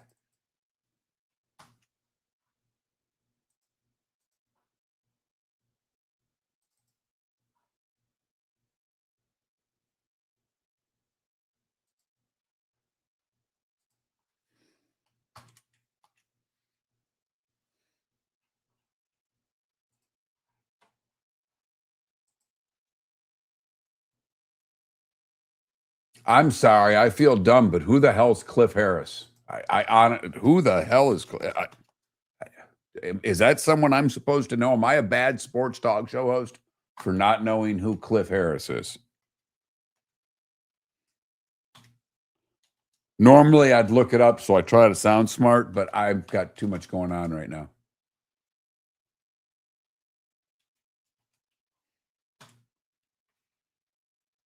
What years, right?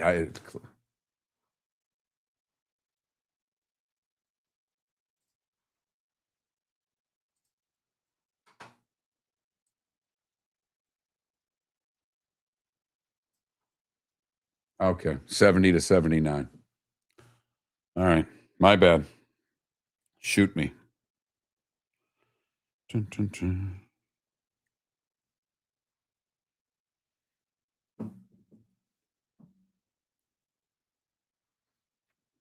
Now that you say that, I recall. Remember, his last year was 1979. I was 10.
All right, Ryan, can you hear me okay?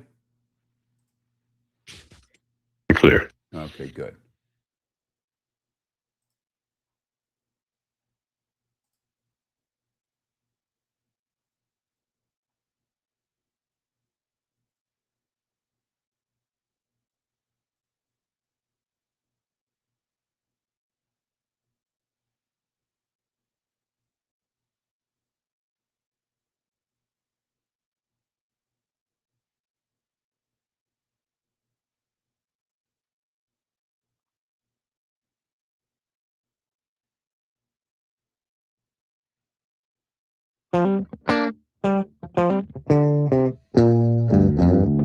You're listening to Miller and Moulton.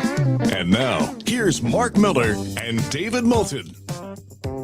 Miller and Moulton, millerandmoulton.com. David is off today. He'll be back tomorrow. Just had my son do a few segments with us through the nepotism card out there.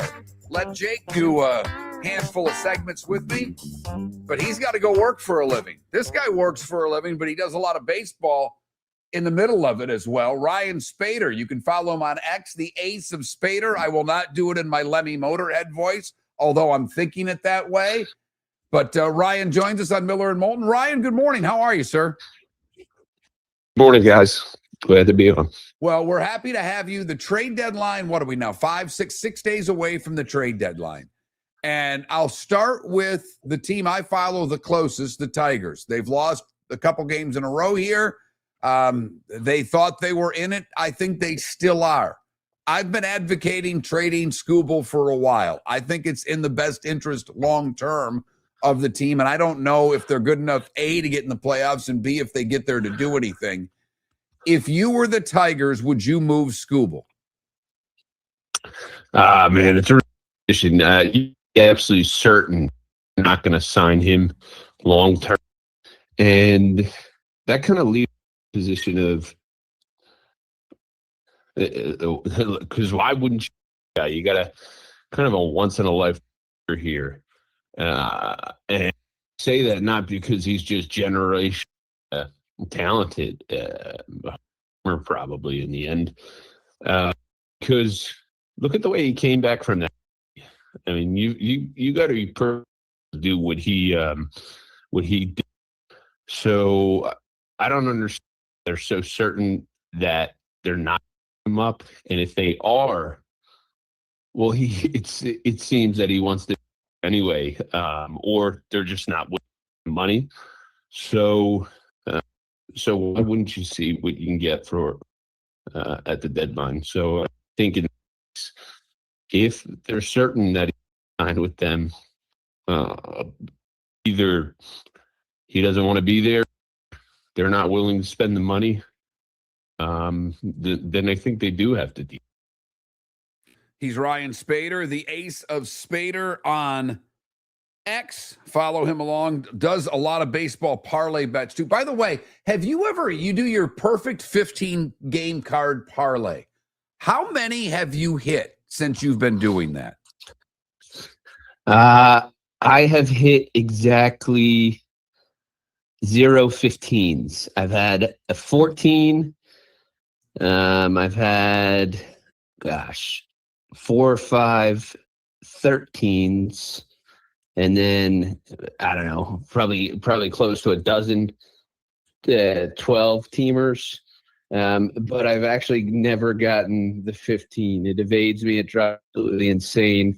Funny enough, a day like this drives me crazier because it's a 16 game slate, and these drive me crazy because they're even harder to do with the doubleheaders.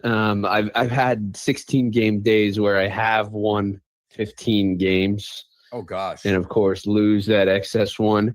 And then if you remember a couple of years back when we had those ridiculous days of the 18 and 19 game days, the most games I've ever had won in a single day was 17, and that still wasn't good enough to sweep the board.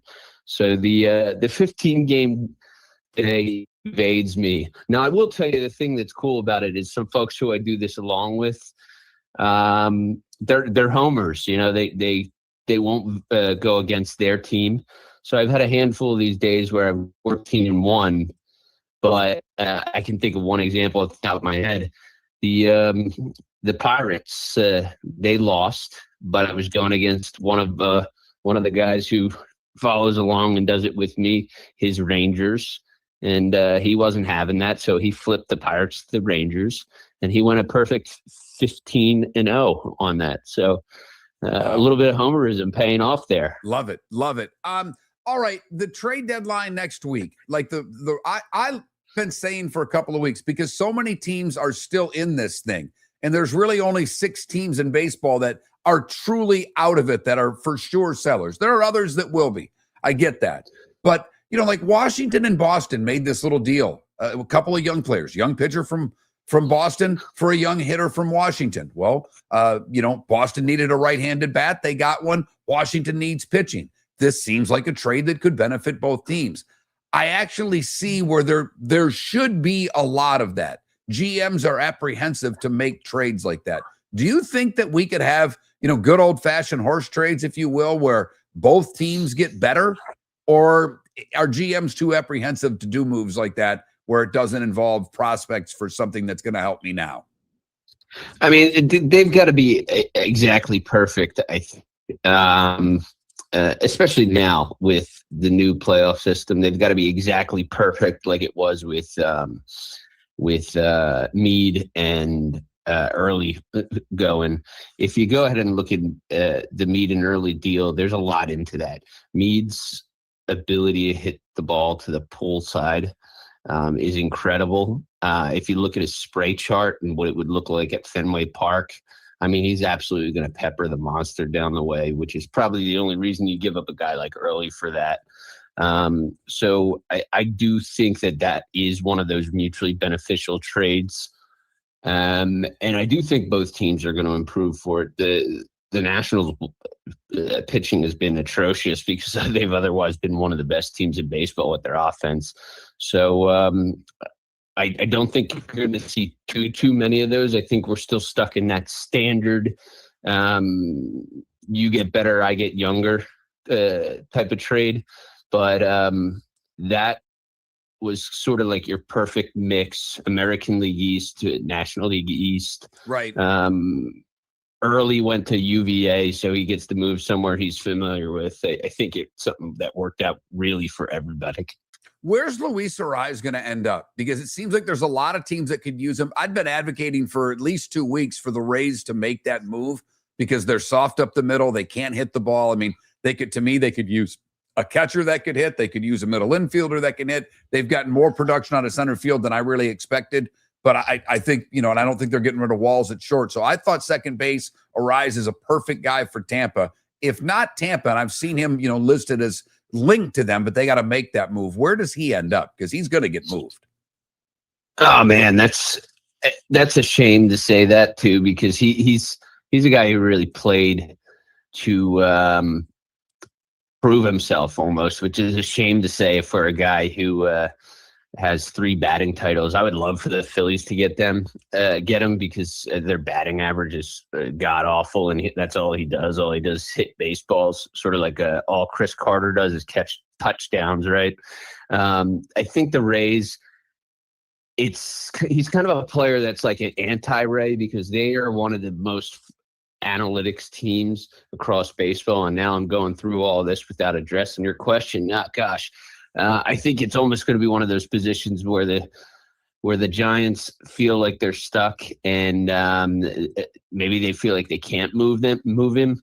But now they got Buster Posey in there and he's doing absolutely everything. So, gosh, I don't know. You got me lost there. All right. When you look at the American League, I mean, I think the Yankees are the favorite. I think if Judge comes back, I think that's obvious. But now Bellinger's out 4 to 6 weeks. We don't know when Judge is going to back. If Stanton comes back, does he last 2 weeks before he's on the IL again? If it's not the Yankees, what American League team do you have the most faith in?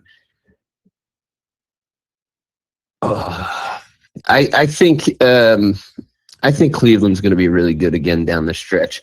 I say that, but Boston, of course, is coming off that historical win streak. They just made the move, like we talked about earlier, for Meade. I think that Boston very well may end up winning, having the best record among those wild card teams. But I don't think it's going to be the Rays, and I don't think it's going to be the White Sox. So I think you're looking at either Boston or Cleveland. Now, Cleveland, it's hard to say because I think they're something like 3-7 in their last 10. And I know they're 9 games out in terms of the best record in the American League.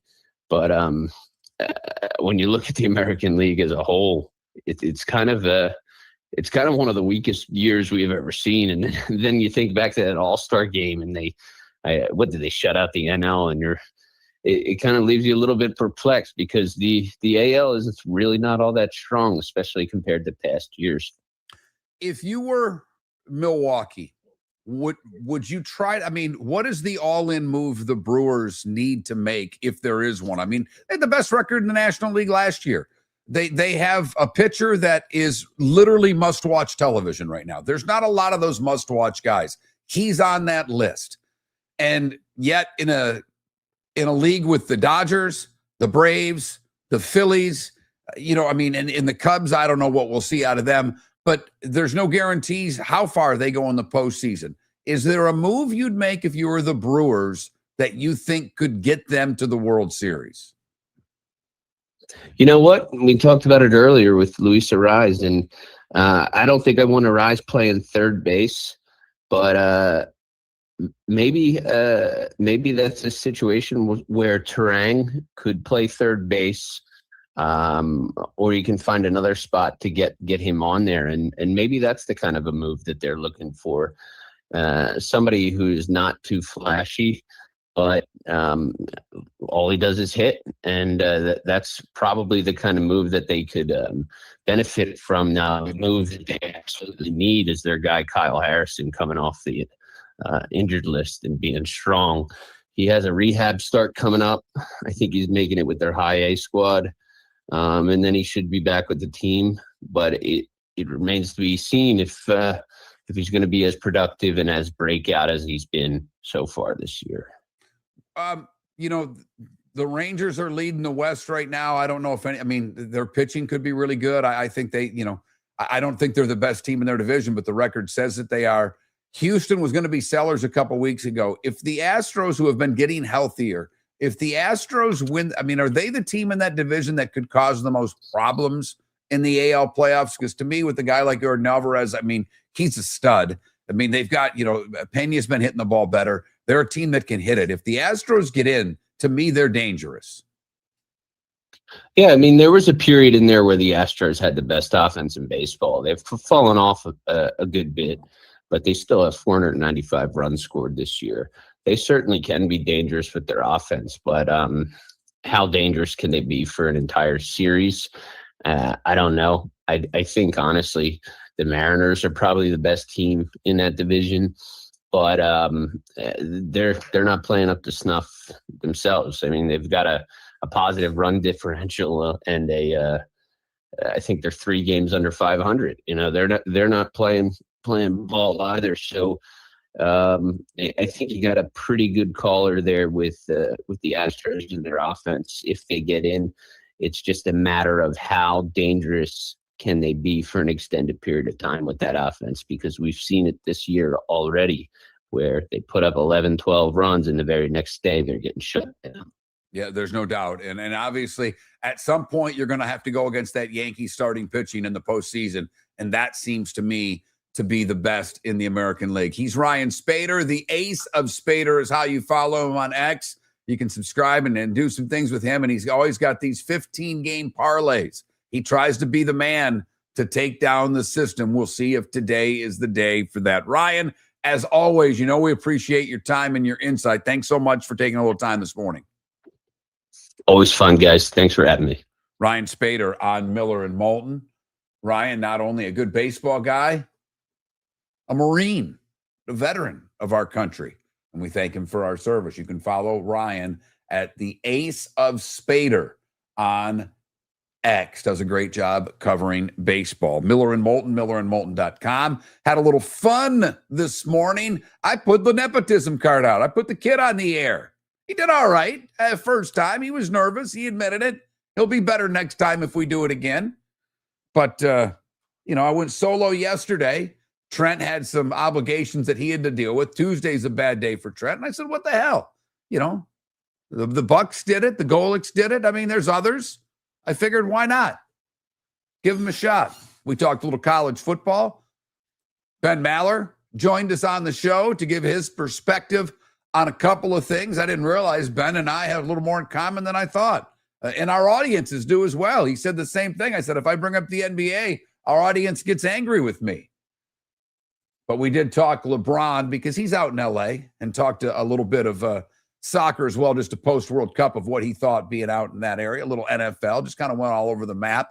And he reminded us of the Susan Waldman call about Roger Clements when he came back. He said, George's box.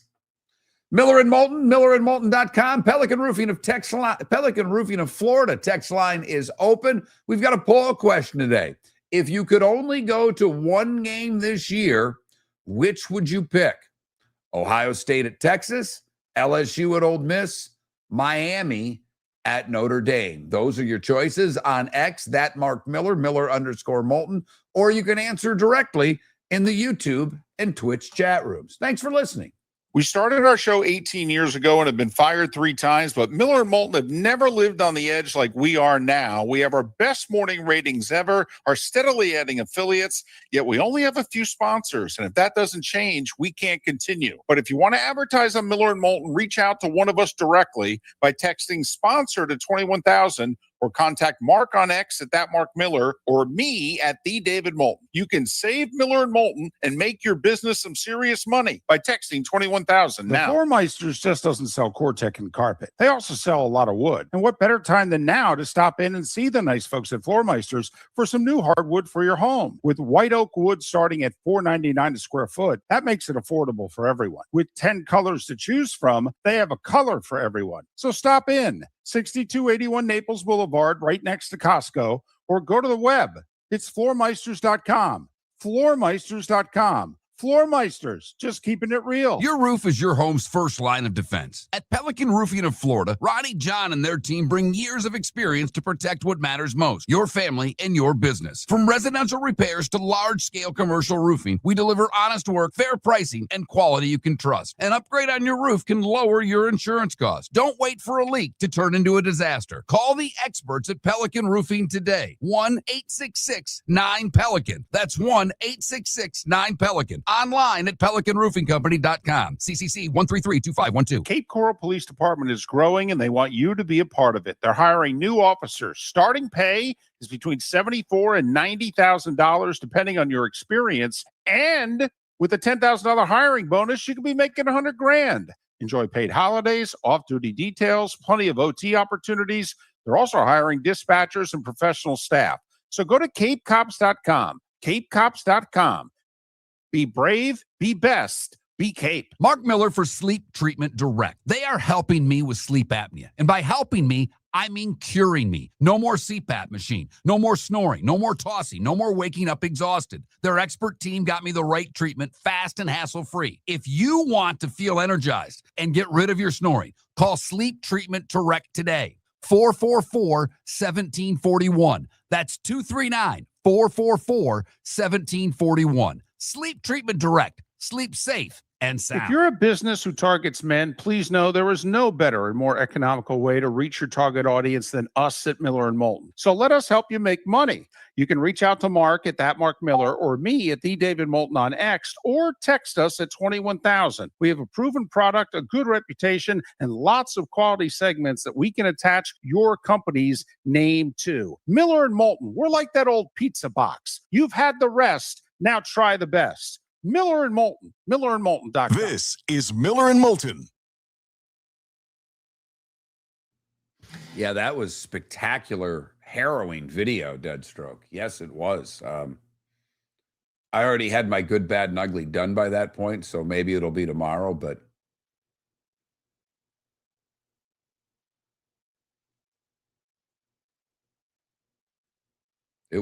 That was wow.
Do I still believe in the Astros?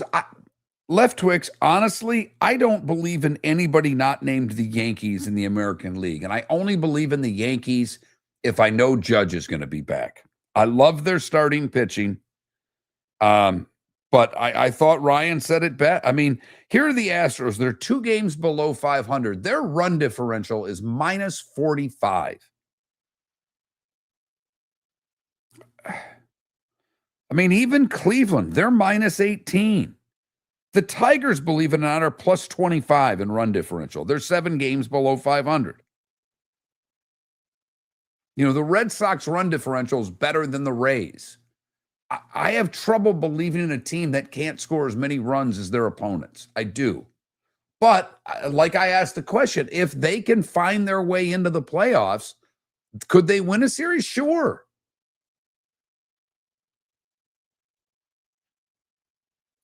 I mean, if they're in the 3-4 against the Yankees, could they win in a short series?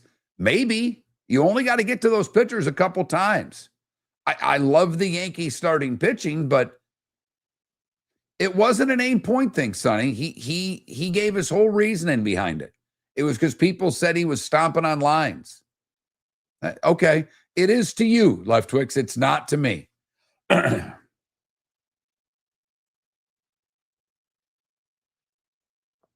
It's something I've always looked at. For 15 years, I've probably been paying attention to that to try to see what a team's all about. I know you chalk everything up to their injuries, but they're as healthy as they've been, and they're not any better. I mean, but the division's winnable, Left Twix, because Seattle is grossly underachieved this year.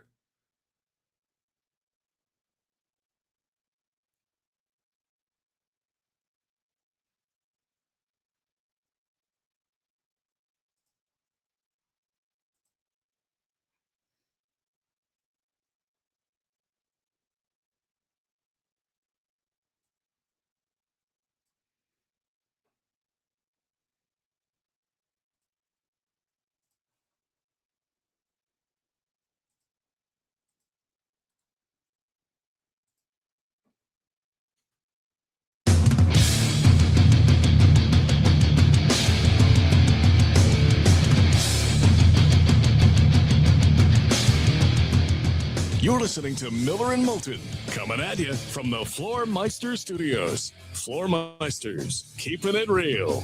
And now, here's Mark Miller and David Moulton. Miller and Moulton, the 8 o'clock hour. Thought we had a couple of different things lined up for 8.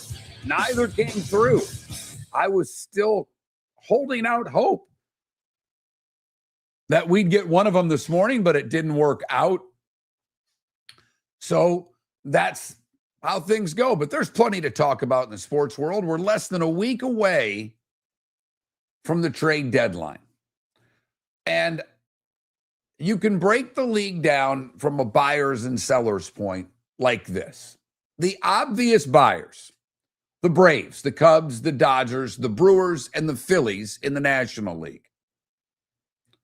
You know, the Braves, Cubs, Phillies all need starting pitching. The Dodgers may. I don't know exactly what the Dodgers need, if they need anything.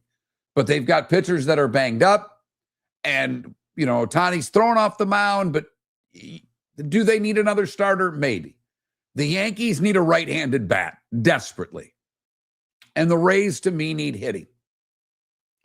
Here are the teams that are kind of in the we're probably buying, but we're for sure window shopping.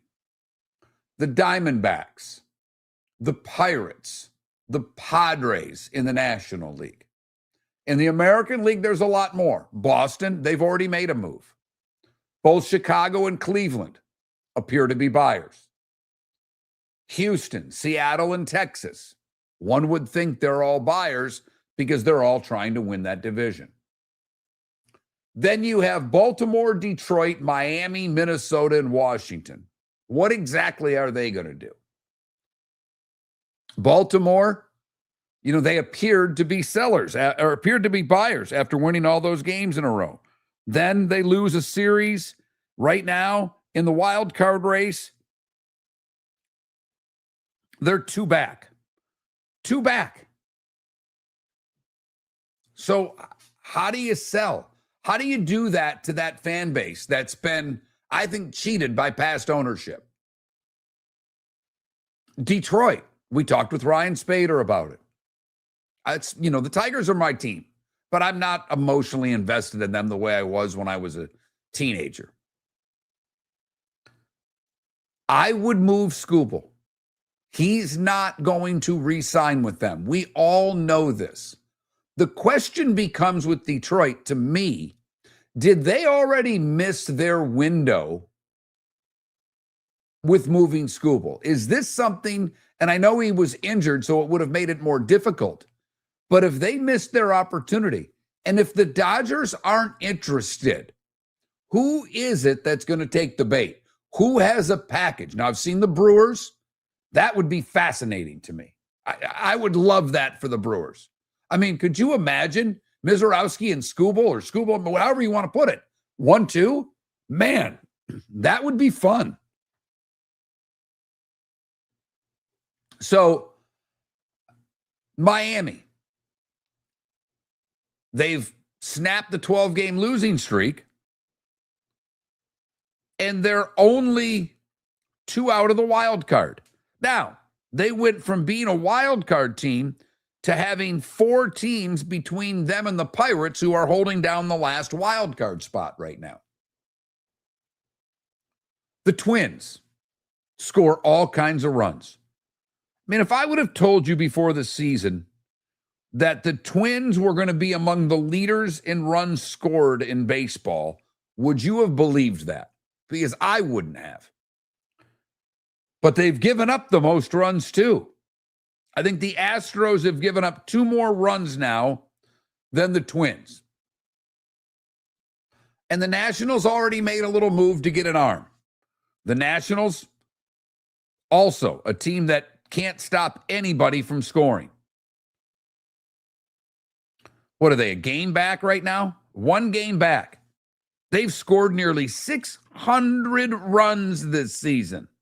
They've given up 557. That's the most in baseball. So they already picked up a pitcher. Does that help? So those are the teams that we're trying to figure out what they're going to do. Reds, Cardinals, Blue Jays look like they're sellers. And obviously the Athletics, Rockies, Royals, Angels, Mets, and Giants are selling. With that being said, what really kind of upset me in talking to Ryan Spaeder, not at Ryan, he just told the truth, is that it's get better to get younger. One team gets better, the other team gets younger. So how many trades are we actually going to have?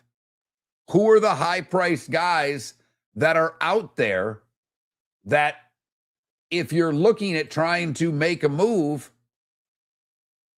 what's the move? You know, the latest was the Dodgers were out on Skubal. Really? Are you sure? I don't believe that. If Skubal's available, I can't imagine the Dodgers not being involved. I can't. If you're the Dodgers, can you let Skubal go to Milwaukee? Can you let him go to Chicago? I don't think Philadelphia has the ammo to get him. I know they'd love him. I don't think they have enough on the farm, and they're not going to be willing to give up players that are everyday players to make this happen.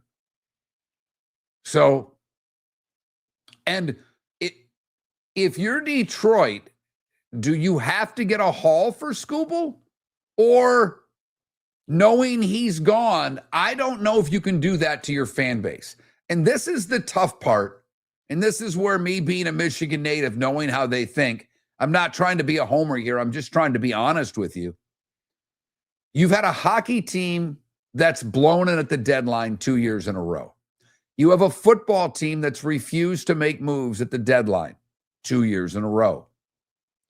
And while the Pistons had the best record in the Eastern Conference, they faltered in the postseason.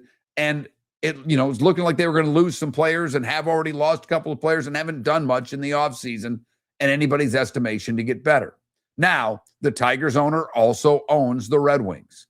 So you can throw blame at him for two teams. The others are owned by different people. You can't put them all in one thing. However, like a lot of you, whether you're from Pittsburgh or you're from Chicago or you're from Minneapolis, you have your teams and you do lump them all in.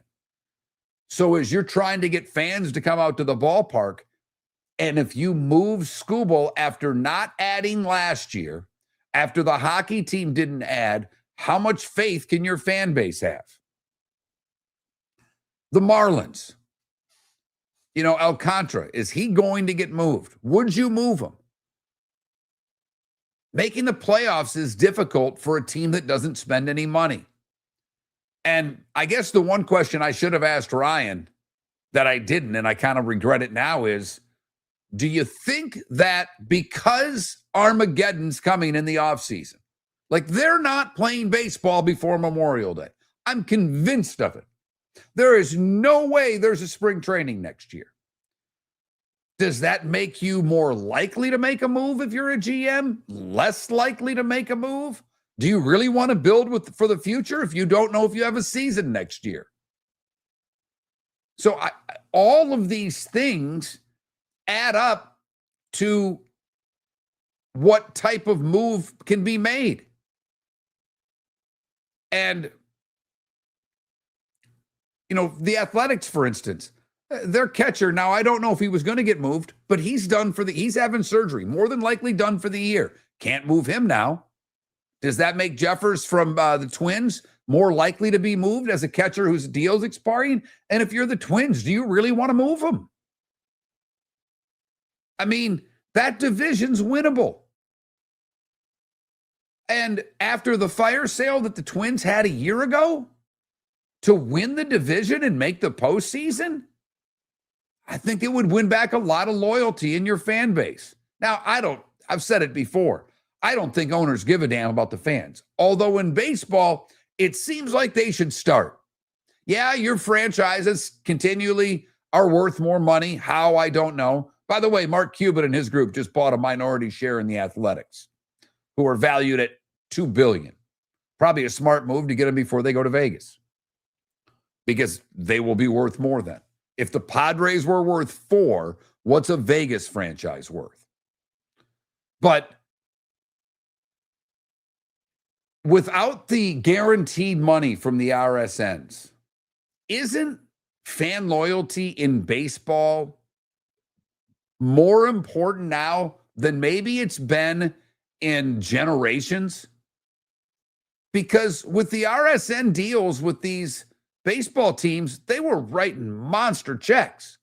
Where's the money going to come from? How do you replace that $30 million a year? And David Sampson, when he was on our show, talked about it.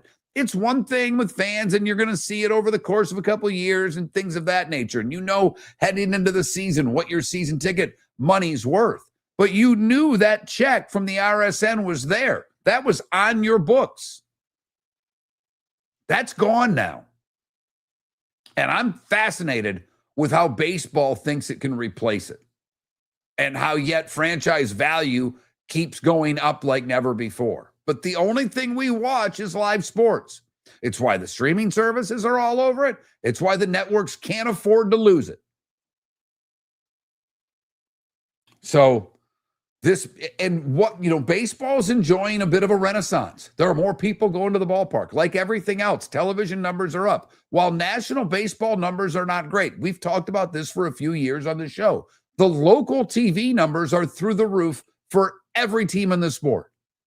I think the Marlins were like the only team that wasn't the top two in their market for being watched. So it's important of what they're doing from a television standpoint going forward.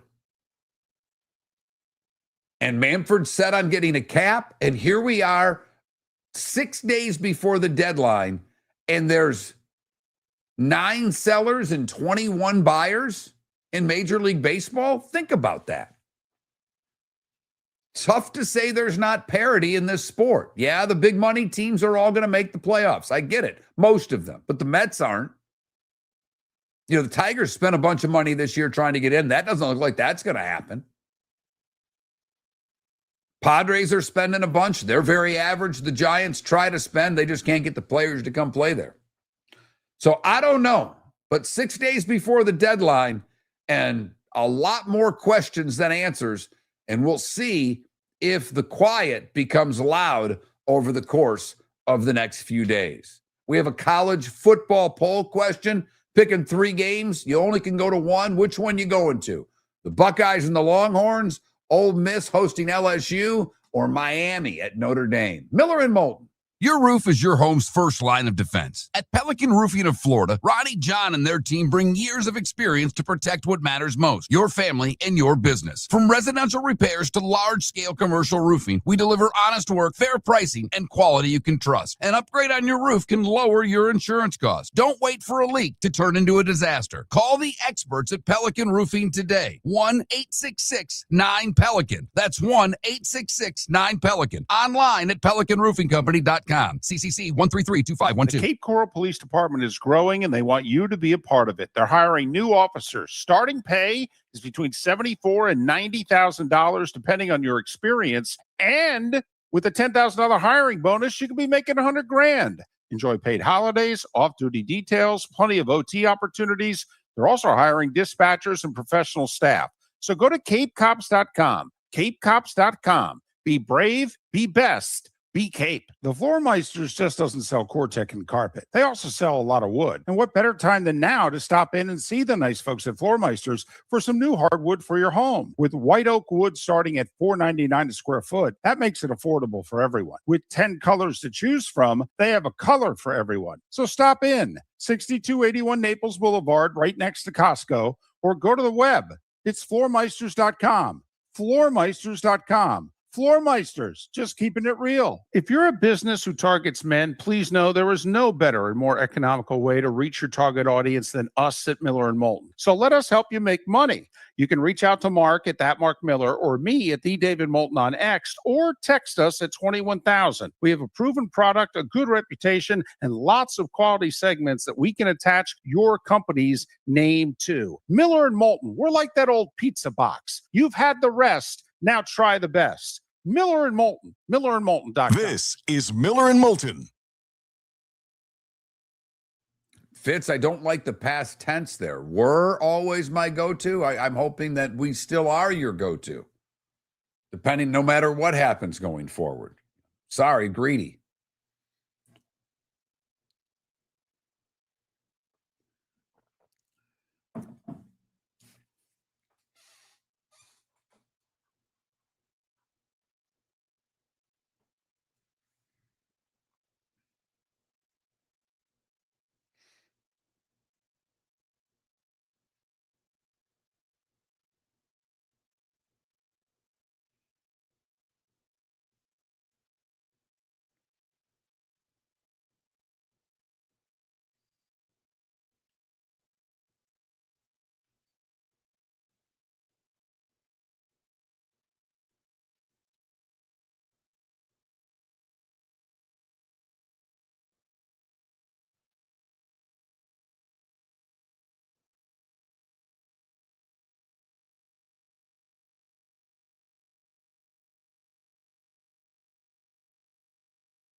What's up with the sponsors? We need them badly or the show can't survive. I don't know what, I think we've made that very apparent over the past couple months. We are way down on sponsors, and if it doesn't turn around, this show cannot survive. Period. End of sentence.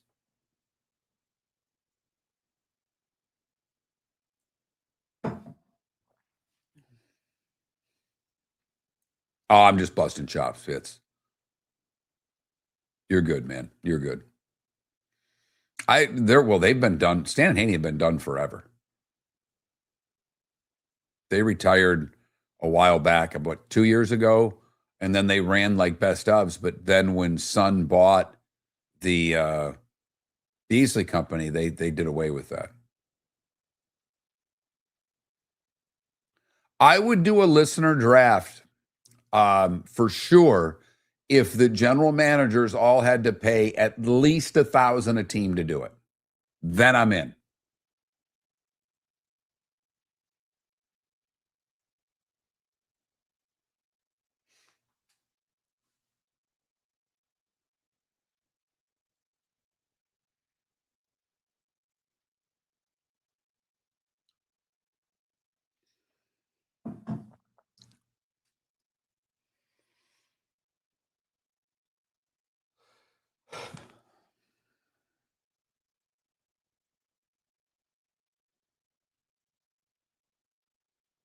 Yeah, I don't. I haven't listened to terrestrial radio. I mean, that's awful. I'm on terrestrial radio, and I never listened to terrestrial radio.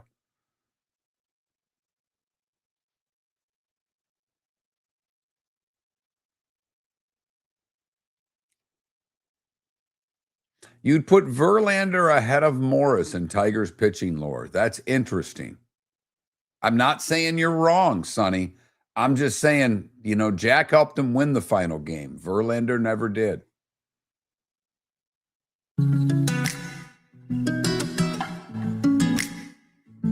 Welcome back to Miller and Moulton. Text the guys what's in your mind at 21,000.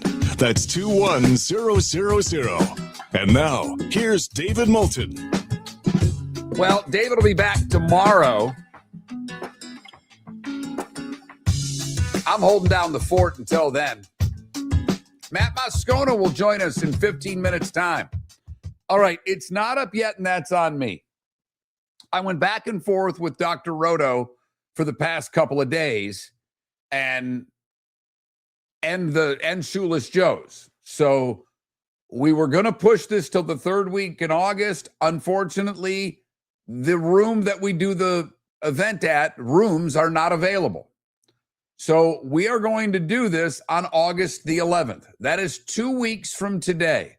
I will have everything ready to purchase tickets to our Fantasy Football Summit brought to you by Shoeless Joe's by day's end. I will send out a text message to everybody who's ever texted the show that's subscribed. That will go out later today with a link.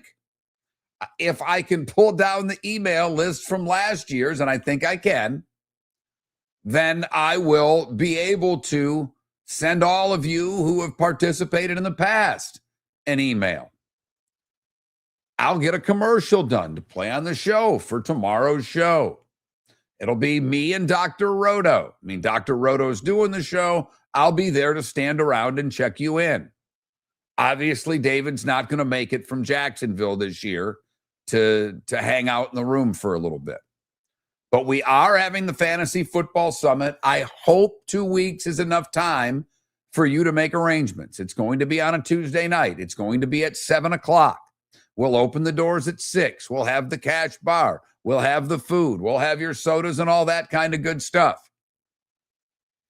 I've been given clearance to have a drink once in a while. I may even have a beer with y'all, not several. That I'm not at that level yet. So as long as the blood work comes back good today, we'll see where we are for 2 Tuesdays from now. But thus far, everything's been good on my front, and you've asked for it. You've wanted it. I hope for goodness sakes that, man, a bunch of you can make it out and make this worthwhile for Miller and Moulton and Dr. Roto. But the Fantasy Football Summit, 2 weeks from today, August 11th, basically at Shoeless Joe Sports Cafe. It's in a room at the DoubleTree there in Bell Tower Shops, where we've had it for the past few years. Dr. Roto does an amazing job. He may be coming on the show tomorrow to give maybe some free advice. We'll work on that. I've got to figure everything out with David coming back and how we're going to arrange the show for the rest of the week. I've been texting a lot with David. I've not spoken to him since Friday. Kind of letting David rest more than anything. So David is expected to be back for the rest of the week, Wednesday through Friday. Fantasy Football Summit, 2 weeks from today. Had my son on for the first 5 segments, and should I go alone whenever it comes that David's unable to do the show regularly, and he's not going to do Tuesdays all year. Whatever happens, you can book it that David's not doing the Tuesday show. If he's doing Monday Night Football, he just can't anymore. And I think you're all aware David's battling cancer like an MFer, man. That's all there is to it. So whatever happens, Tuesdays, I'll probably bring my son on for the first 5 segments. He's got to go to work at 8. So we'll chop it up for a few segments. You know, we always have Pat on Tuesdays during the football season, so I don't expect that to change. Starting to get our football roster lined up after yesterday. David Behrman's going to be a regular part of our weekly lineup during football season. So I've got a lot of balls in the air, as they say, trying to get this lined up for football, the Fantasy Football Summit, quite frankly, the future of the show. And with that being said, working on new sponsors. If you're out there and you're looking for someone who's going to really smooch your behind, if you want that type of attention, well, we can give it on Miller and Moulton. One of the things that Jake and I talked about this morning, I had him pick the college football games, his top 5 games that he'd want to see this year. And amazingly enough, the SEC kid picked 3 Buckeye games: Ohio State and Texas, Ohio State and Indiana, and Ohio State and Oregon all made the cut. The other ones were LSU and Ole Miss and Miami and Notre Dame. I've said for the longest time, the game, it's not a top 10 game of the year. It's just not. But Auburn and Florida is the game. It's going to be across from Ole Miss and LSU. I'll probably have the sound of Ole Miss LSU on. I can't help myself with Lane going back to Oxford. But Florida and Auburn is such a big game for both schools and such a big game for the Gators. Gators win that game on the road. They come home with their chest out for Ole Miss, who I think will have lost to LSU the week before. And mentally, how ready can they be 2 weeks in a row? So it's such a big spot. The other one, and, we had Jeff Cameron on our anniversary show, and I don't remember if we talked about this on the air. I had talked to Jeff the day before. And that Labor Day game, that standalone game for the Noles, hosting SMU. SMU, to me, can be a playoff team this year. If the ACC's going to get 2, let's just say Miami finally does what they're supposed to do, and they run roughshod over the ACC. We've not seen it yet. So if Miami's the team to beat in the ACC, and I think schedule-wise, the Canes outside of Notre Dame do not have a lot of hiccups on this schedule. But they didn't last year, and they managed to lose a couple of games and obviously put them in a spot where they had to, work their way into the playoff. But I'm not expecting Clemson to be as good. They're at Clemson. Always can be a tough spot. So they're at Clemson after 4 easy games. Now, we had Mike Solarte on the show yesterday. Mike covers the Carolina Panthers in All Sports North Carolina, works out of Charlotte. And I asked him, what's more likely, NC State playing for an ACC championship just making the championship game, or Carolina repeating as division champs in the NFC South. He took Carolina, the Panthers, to repeat. And he said, don't sleep on Wake Forest. That being said, week 3 for the Canes is at Wake Forest on a Friday night. Is that a spot? I have no faith in North Carolina. That's another road game. So I don't see the Canes losing at home. Florida A&M, Central Michigan, Florida State, Pitt, Duke, Vatech, and Boston College. Okay, Vatech's going to be better. I believe that they are. But if the game were in Blacksburg, I would think differently. Road games at Clemson, Wake Forest, Stanford, North Carolina, and Notre Dame. They can lose to Notre Dame, be 11-1, win the ACC. We don't have to worry about the Canes being in. Who's that second team in the ACC? I don't think it's Clemson. I really don't. I think SMU has the best shot. I think Louisville will be right there. By the way, I don't know if you noticed, neither of those teams have to play Miami this year. So, NC State's going to take a big step back. They've lost their quarterback. They lost their backup, who's with Florida. We'll find out everything, not everything we want, but Louisville's got a huge first game of the season when they play Ole Miss. Neutral site game in Nashville. That's a big game for both. Louisville plays SMU. They play at NC State.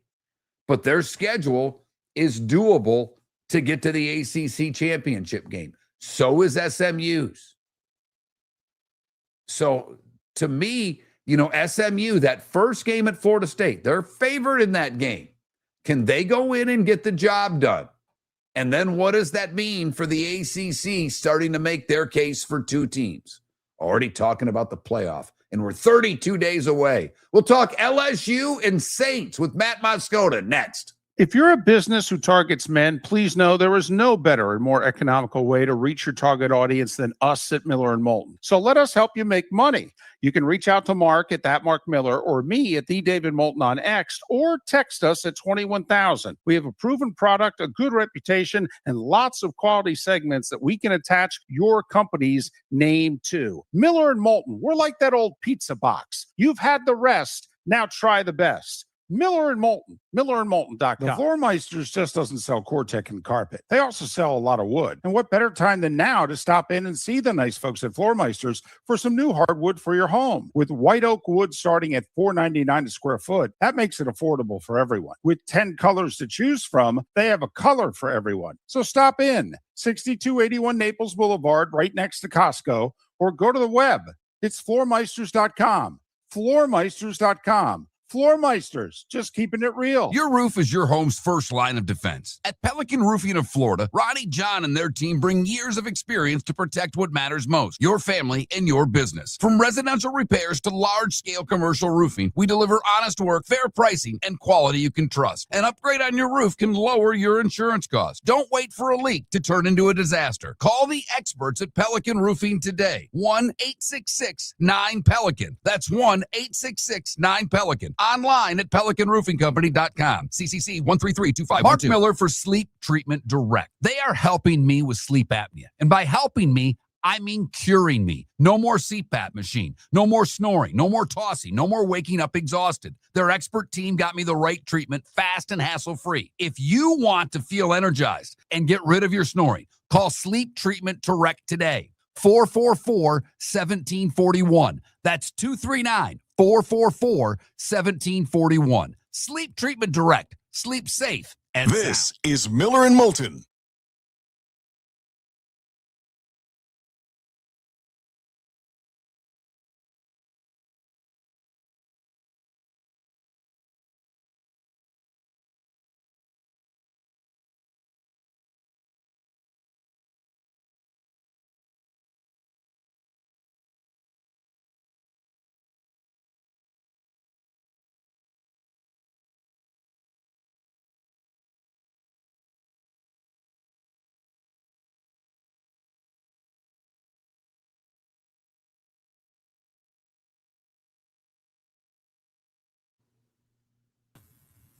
Hey, Matt. Good morning. Good morning. How are you, my friend? I'm doing well. I just heard the return that said, "This is Miller and Moulton," and then it's silence. I don't know if you hear anything coming back your end. Not right now. No, that's the end of our network breaks. I run all the commercials. Okay. Everything now is in-house for me. Got it. I was making sure, man. I've been on remote before where I get back and I hear silence. I'm like, oh, shit in my back.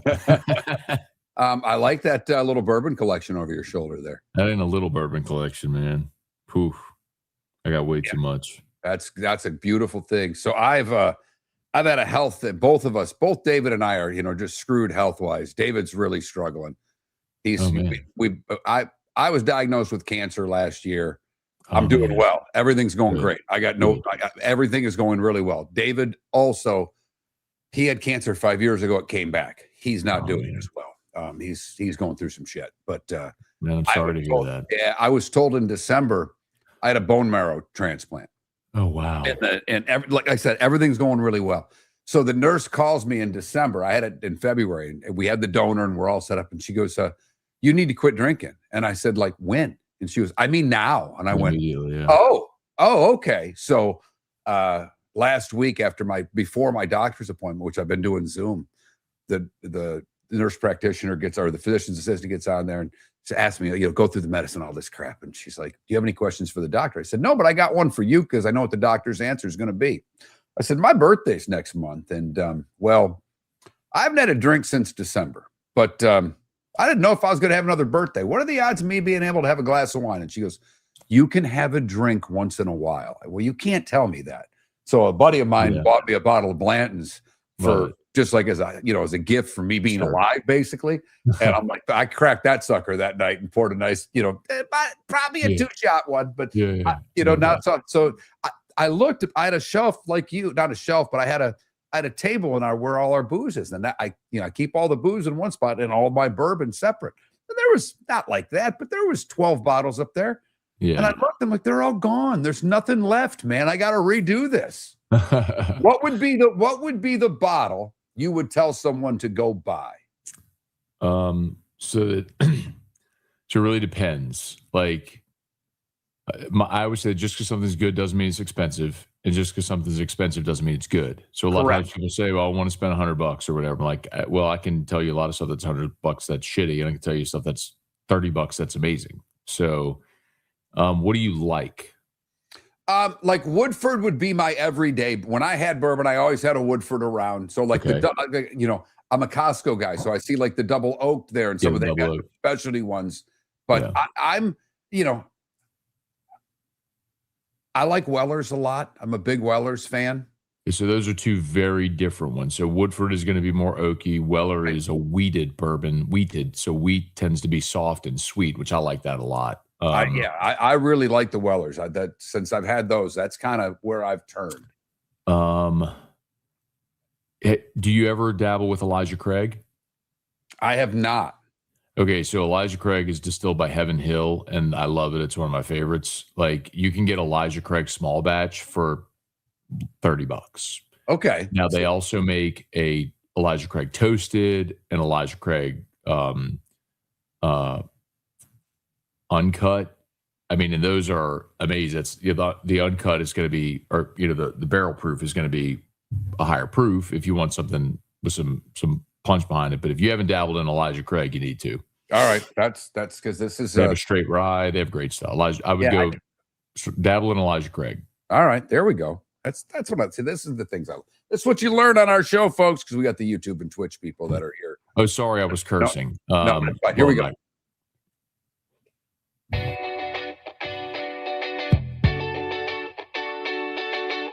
You're listening to Miller and Moulton. And now, here's Mark Miller and David Moulton. Miller and Moulton, millerandmoulton.com. David off today. He will be back tomorrow. He will be back for the rest of the week. At least that's the expectations now. We'll keep you posted. The Fantasy Football Summit, 2 weeks from today. Information will be heading out to everybody later today on that one. Dr. Roto hosting that. But I'm very happy to be joined for the first time in a while. Matt Moscona covers LSU, covers the Saints, covers everything Louisiana, joining us on Miller and Moulton. Matt, how you been? How you doing? Hey, Mark, I'm doing great, man. The last 6 months, 7 months or so down here have certainly not been boring with Lane Kiffin and Will Wade. No, they have not. That's for sure. And unfortunately, the baseball team didn't do what was expected, but we move on from those things. All right. I played a little nepotism today because my co-host is out, and I had my son do about 5 segments. He's a college football junkie. He does a little podcast. He graduated from East Carolina. He knows ball well. And I said, come up with the 5 games that are the must-see games this year. And I put 3 of them in a poll question. And obviously right now, LSU at Ole Miss is winning the poll, as it should. And that's up against Ohio State, Texas, and Miami, Notre Dame. 2 pretty good games. How much pressure's on Lane? I mean, it's the first year, but I know LSU fans. They don't wait around. And after what they've had to deal with the past few years, they want the playoffs. They don't want this 9-3, 8-4 crap. So how much pressure's on Lane off the hop? So in the season, there's obviously a playoff expectation. And with great investment comes great expectation. So you give Lane the salary they gave him. You retain Charlie Weiss for $2.5 million a year. You retain Blake Baker for $3 million. You go spend... They effectively doubled the budget they had intended to spend on this roster. I was told that they thought they'd spend around $25 million. That number is just about doubled. And nobody has told Lane Kiffin no. Every player he wanted, every staff member he wanted, they made it happen. So if you get all of these things you want, okay, well, then there's going to be expectation. Now, the schedule's brutal, and there's a lot of there's about 60 new players on this team. So there's a lot that's going to be difficult. I'm not saying that's easy, but, well, this is why you took the job, is there's expectation, and you're going to have the resources to win at the highest level. Now, the interesting thing you mentioned about September 19th with LSU Ole Miss, I actually think there's more pressure on Pete Golding at that day, because if you don't win that one this year with Chambliss and Lacey, you could legitimately look and go, like, are you ever going to get LSU again? I think you just look historically, and there's a real question about sustainability of success at Ole Miss. I don't think Lane Kiffin has that question at LSU. I remember in 2007 when Nick Saban went back to Alabama, his first year at Alabama, and LSU played in Tuscaloosa, and there was a strong feeling like, man, you better get him now, because everybody knows what he's going to build there. And lo and behold, that proved to be prophetic. But I think there's a ton of pressure on Golding in that game, more than Lane. All right, let's just say that LSU wins that game. Because to me, the schedule's hard, but it's also doable. I mean, it just seems to have the right flow to it. Because to me, if they win that game, they're favored in every game until they play Texas in November. Yes. I mean, it's really the catapult for both teams, because Ole Miss chases that game at Florida. Florida's going to be better. Are they going to be an SEC contender? Not yet, but they're going to be better. Ole Miss loses that game, has to go to the Swamp. LSU, the same could be said. But if they win that game, that to me is the catapult for the whole season. Yeah, I think LSU, the way I kind of say it with LSU schedule is, so I'm a big believer in not just who you play, but when and where you play them. And there's a lot of landmines all over LSU's schedule, but generally it plays out well, where you get time before your tough games and you get most of your tough games at home. So, for example, you open against Clemson. Well, it's a season opener. It's at home. You mentioned the Ole Miss game. Well, they get Louisiana Tech the week before. After Ole Miss, they come home against Texas A&M. Now, Ole Miss home against Texas A&M is a tough 2-game stretch, but at least you get A&M at home. The month of October is basically an exhale spot. You get McNeese, Kentucky, Mississippi State, Auburn. You should roll through October, provided you don't just completely lay down and stub your toe at Auburn or at Kentucky or something like that. And then you get into November after your open date, and you go Bama, Texas, at Tennessee, at Arkansas. Well, Bama, Texas back-to-back is brutal, but at least you get them at home. And if you're at 1 loss or undefeated at that point, you figure you split those 2, and then you got 2 road games to finish the season and determine if you make the playoffs, and you'll probably be favored at Tennessee and at Arkansas. So it is doable, but I could also see a scenario, Mark, where You split the Ole Miss Texas A&M games. You stub your toe somewhere in October, maybe at Auburn. You split the Texas and Bama games. That's 3.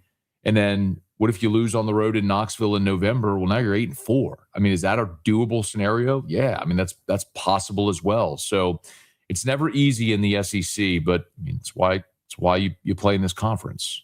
No doubt. And obviously bringing Levitt over, a lot on him. I was listening to an LSU podcast, I don't know, a week and a half, 2 weeks ago.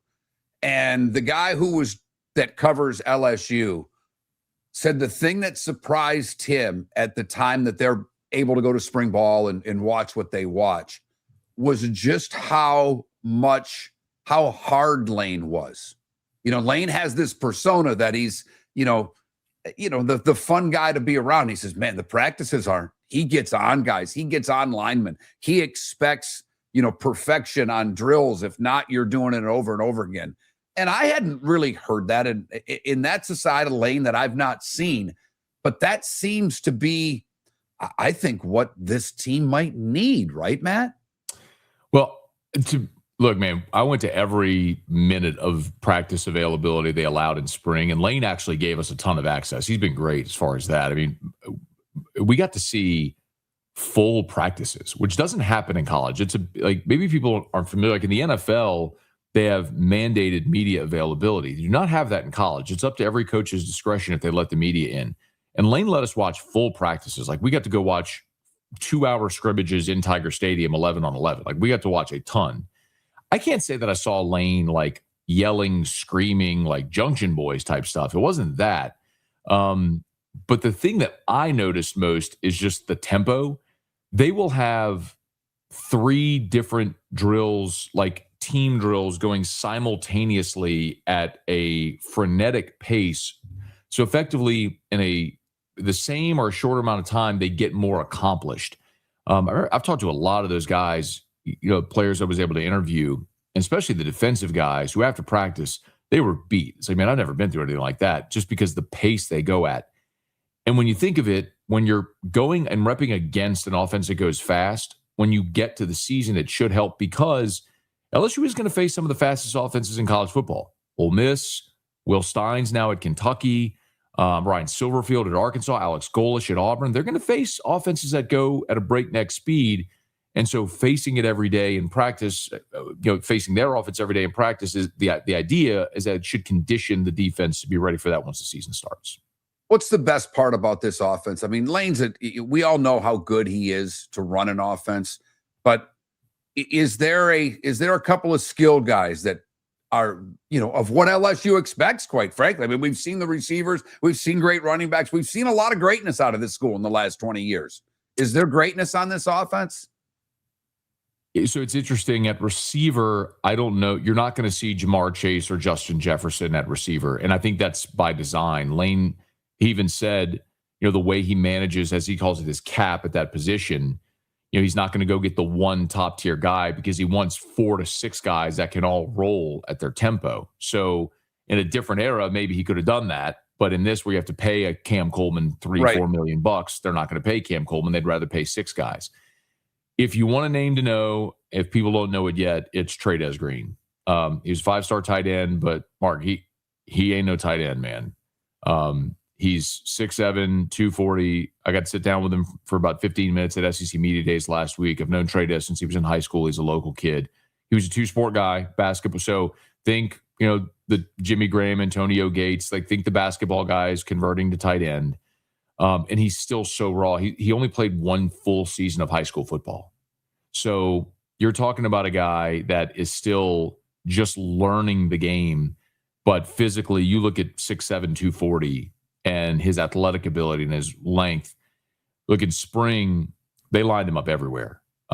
Attached, H-back, slot, out wide, and they fed him the football from everywhere. And Lane Kiffin, the closest thing he's ever had to this was O.J. Howard at Bama. And I don't even think O.J. Howard is as big and as athletically gifted as Trey'Dez Green. This is a guy who in this offense will have a real opportunity to be an All-American first-round draft pick, like the name that everybody in college football will know by the end of the season. We spent most of this time talking LSU, but he covers the Saints as well. I think going into this season, I think the Bucs are the favorite in that division, but if you told me the Falcons win the division, you told me the Panthers win the division, you told me the Saints win the division, I think you can make a case for every team. Make the case for the Saints to be the NFC South champs. Yeah, it's interesting because I was looking at the betting odds, and it is a tightly compact group, and the Bucs are a slight favorite. The Saints are just behind them, and so they'll have a real opportunity to go worst to first this year. So, I mean, the case for the Saints is Tyler Shuck, with a full season as the starter now, elevates the team, where last year at this point they were still battling for the job, he and Rattler. And, of course, Rattler started the first 8 games of the season. They got help on the offensive line. They're healthy on the offensive line. They went and added Travis Etienne at running back. They drafted Jordan Tyson at receiver. They drafted 3 receivers. So basically they have Shuck, and now they finally have given him a line to protect him and weapons to go let this offense flourish. And the thing I think most people don't know about the Saints from last year, because why would anybody pay attention to the Saints last year, is they were 9th in the NFL in total defense last year. Brandon Staley's defense was good. And they went and fortified it in a few spots as well in the draft. And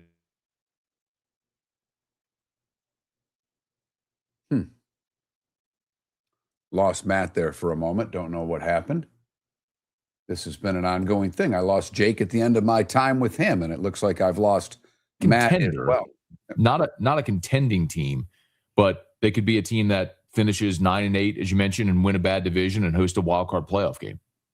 Well, I'm excited about the receiver out of the Tyson there. I mean, that kid's got potential. We didn't know which receiver was going to go where. I think it's tough for a receiver to break in and be a 1, but I think there's enough there that he can be a 1A this year.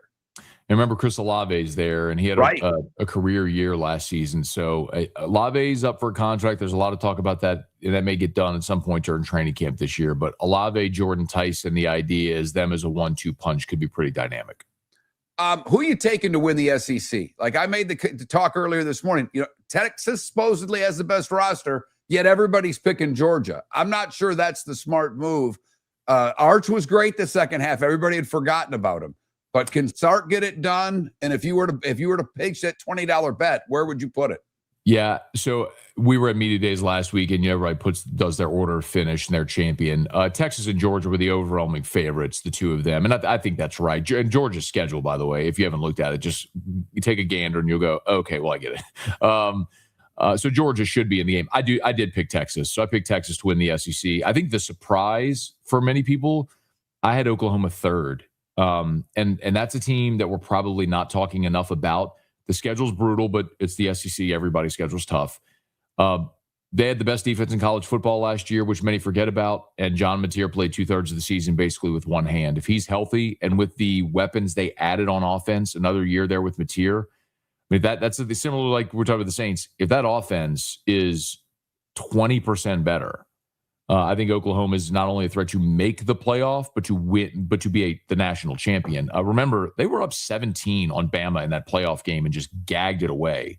So I think Oklahoma is a team we're probably not talking enough about. But yeah, I got Texas to win the SEC. Well, and I think, Bama, I don't recall a time since I've been doing this that we've headed into this season with people not even mentioning Alabama. Why would you?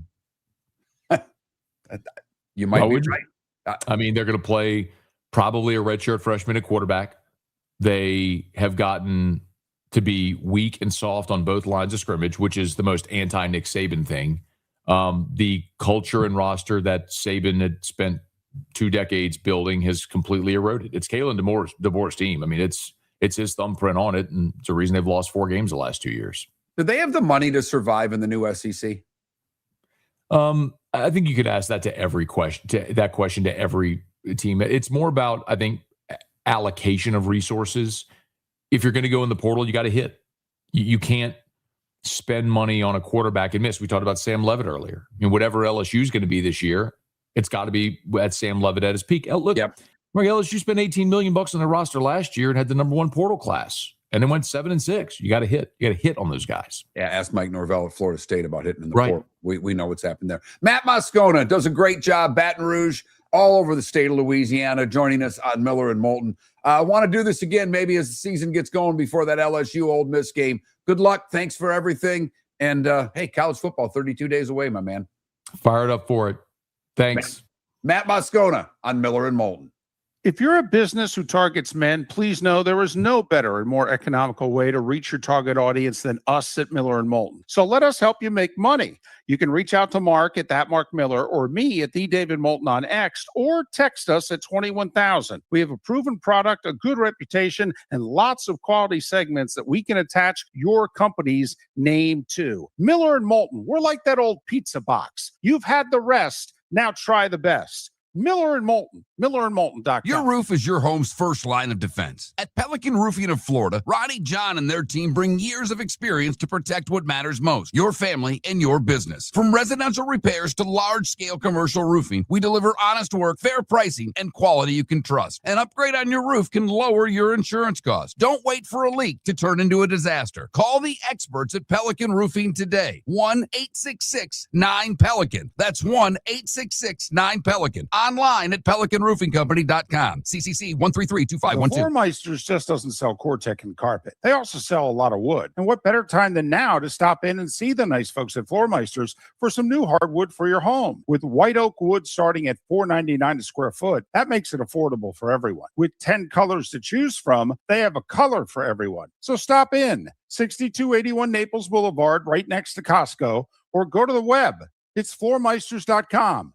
Floormeisters.com. Floormeisters, just keeping it real. Mark Miller for Sleep Treatment Direct. They are helping me with sleep apnea. And by helping me, I mean curing me. No more CPAP machine. No more snoring. No more tossing. No more waking up exhausted. Their expert team got me the right treatment, fast and hassle-free. If you want to feel energized and get rid of your snoring, call Sleep Treatment Direct today. 444-1741. That's 239-444-1741. Sleep Treatment Direct. Sleep safe and sound. The Cape Coral Police Department is growing, and they want you to be a part of it. They're hiring new officers. Starting pay is between $74,000 and $90,000, depending on your experience. And with a $10,000 hiring bonus, you could be making $100,000. Enjoy paid holidays, off-duty details, plenty of OT opportunities. They're also hiring dispatchers and professional staff. So go to capecops.com. capecops.com. Be brave, be best. Be Cape. We started our show 18 years ago and have been fired 3 times, but Miller and Moulton have never lived on the edge like we are now. We have our best morning ratings ever, are steadily adding affiliates, yet we only have a few sponsors. And if that doesn't change, we can't continue. But if you want to advertise on Miller and Moulton, reach out to one of us directly by texting sponsor to 21,000 or contact Mark on X at that Mark Miller or me at the David Moulton. You can save Miller and Moulton and make your business some serious money by texting 21,000. This is Miller and Moulton.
Yeah, Matt knows his stuff, man. He's very good at what he does. I like Matt a lot. He's been good to us over the years. Knows his bourbon, too.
You're listening to Miller and Moulton, coming at you from the Floor Meister Studios. Floor Meisters, keeping it real. And now, here's Mark Miller and David Moulton.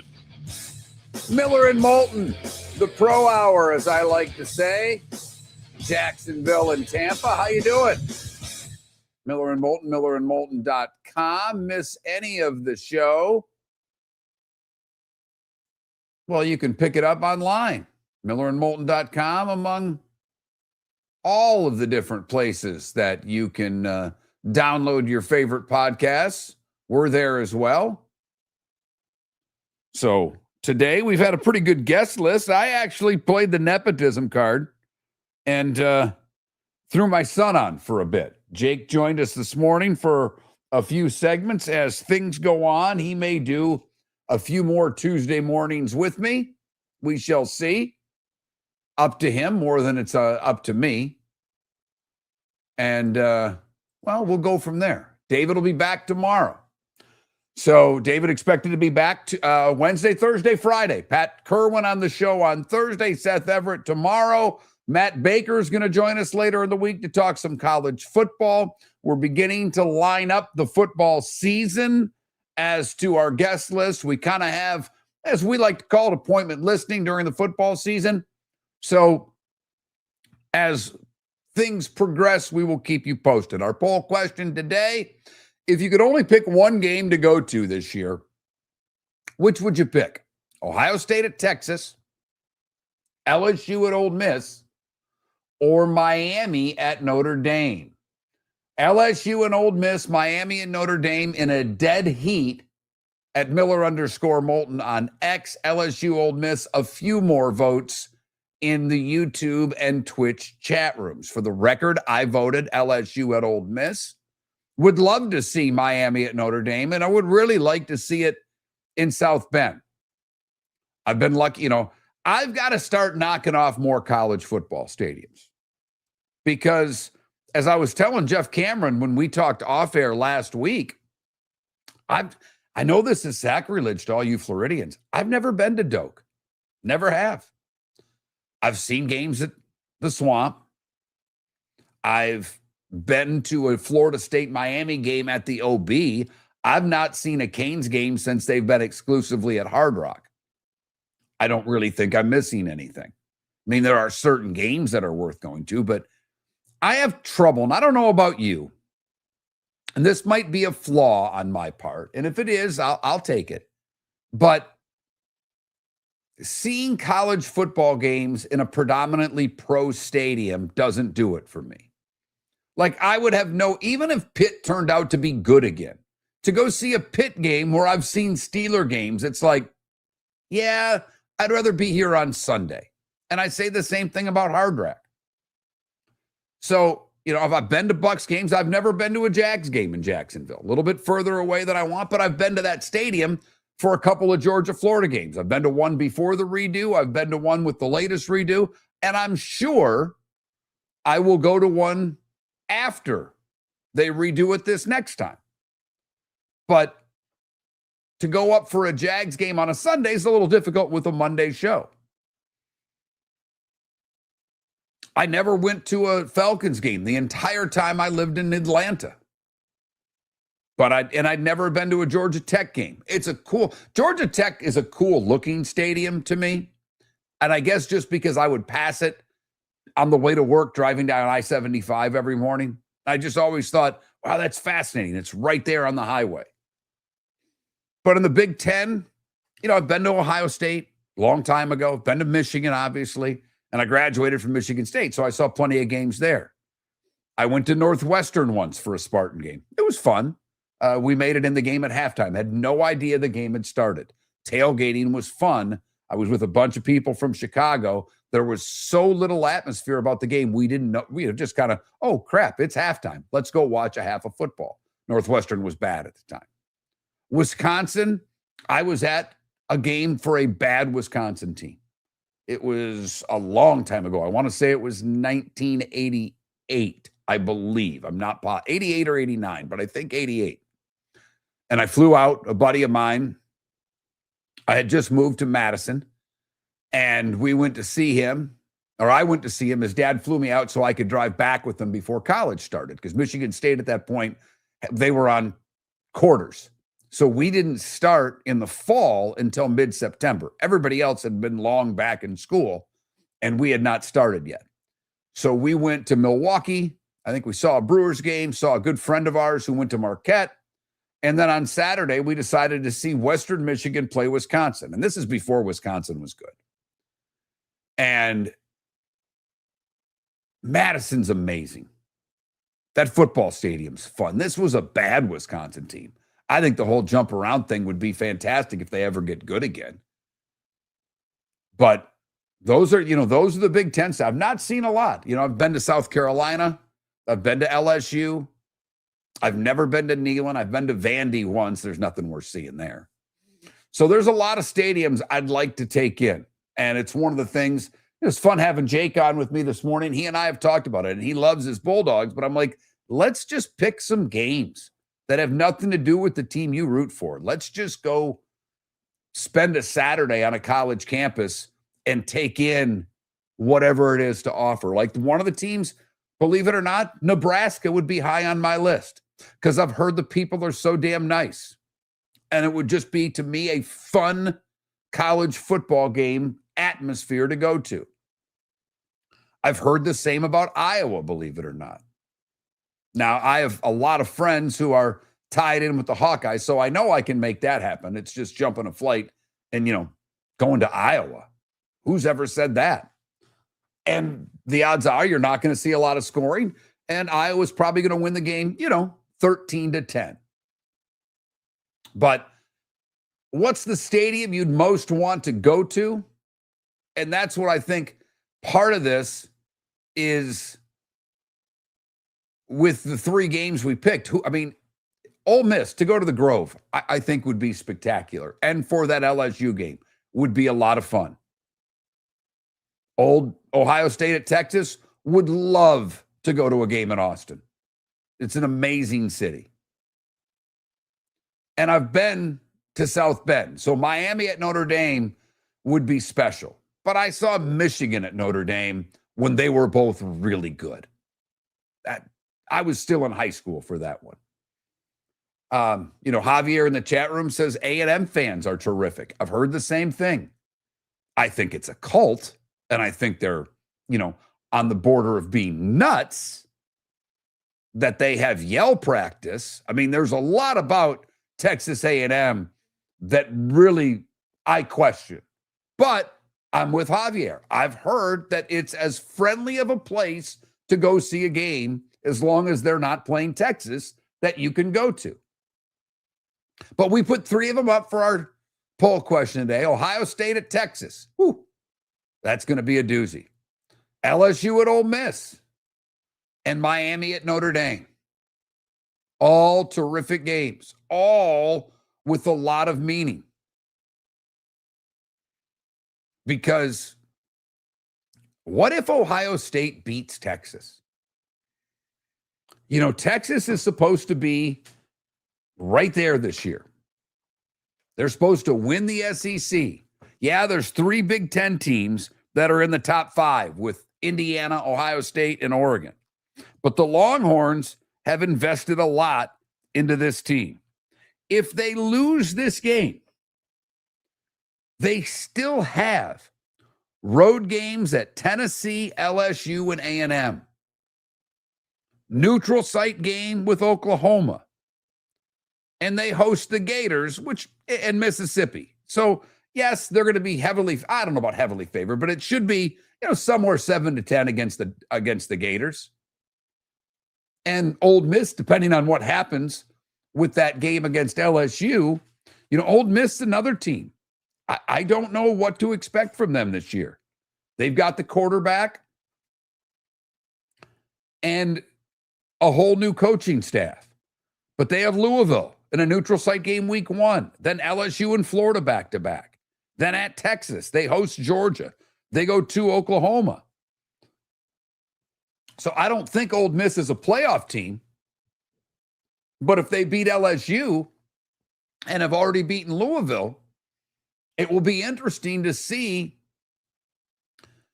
if you were to put up the 12 teams right now, I think you can already lock a spot in for Notre Dame. I think the Big 3 and the Big 10 are all playoff teams. Ohio State, Oregon, Indiana. That's 4. I think Texas and Georgia for sure are going to make the playoff. That's 6. Group of 5, Big 12, ACC. That's at 9. Where do the other 3 come from? I think 2 for sure are SEC teams. The question then, would SEC get 5 or would the Big 12 or ACC get 2? And SMU at Notre Dame. That's a big game for the conference. This Louisville Ole Miss game, to me, if Miami indeed is the winner of the ACC, and what did Bud Elliott say on our show? That he basically made a bet with his staff that Miami, Louisville, I think NC State, and SMU, that 2 of those teams will play for the ACC championship. Is the loser of that game in? And if it's SMU and they lose at Notre Dame, do they have to be, 11-1, which makes them 11-2 losing the conference championship? Or is a 10-3 ACC team going to be on the outside looking in? I mean, these are the questions I'm already thinking about as we head into the college football season. I know we've got to play the games, but what the hell else am I going to do in July? I've already broken down the MLB trade deadline the best I can for you. Heck, we even talked a little bourbon off air with Matt Moscona. I got 6 bourbons I need to buy now. So that's where we are, 32 days away from the college football season. There have been a bunch of peculiar things that have gone on in the offseason. We've had the whole thing with Michigan and their athletic director and what in his buyout and leaving at the end of the year. The Alabama NIL guy got in trouble. That's a freaky case. Yesterday, we find out Mike Lombardi, who's the GM at North Carolina, he's on administrative leave and no one's talking. But apparently it's a human resource issue. So that's the offseason. The NFL camps largely get started today, as just about everybody reports today, all the veterans. And the only thing to pay attention to during NFL training camp, well, that's the injuries. Carolina was the first to open their camp. They've already lost a player for the year. Miller and Moulton, the Pro Hour. Thanks for listening. If you're a business who targets men, please know there is no better and more economical way to reach your target audience than us at Miller and Moulton. So let us help you make money. You can reach out to Mark at that Mark Miller or me at the David Moulton on X, or text us at 21,000. We have a proven product, a good reputation, and lots of quality segments that we can attach your company's name to. Miller and Moulton, we're like that old pizza box. You've had the rest. Now try the best. Miller and Moulton, MillerandMoulton.com. The Floormeisters just doesn't sell Cortec and carpet. They also sell a lot of wood. And what better time than now to stop in and see the nice folks at Floormeisters for some new hardwood for your home. With white oak wood starting at $4.99 a square foot, that makes it affordable for everyone. With 10 colors to choose from, they have a color for everyone. So stop in, 6281 Naples Boulevard, right next to Costco, or go to the web. It's Floormeisters.com.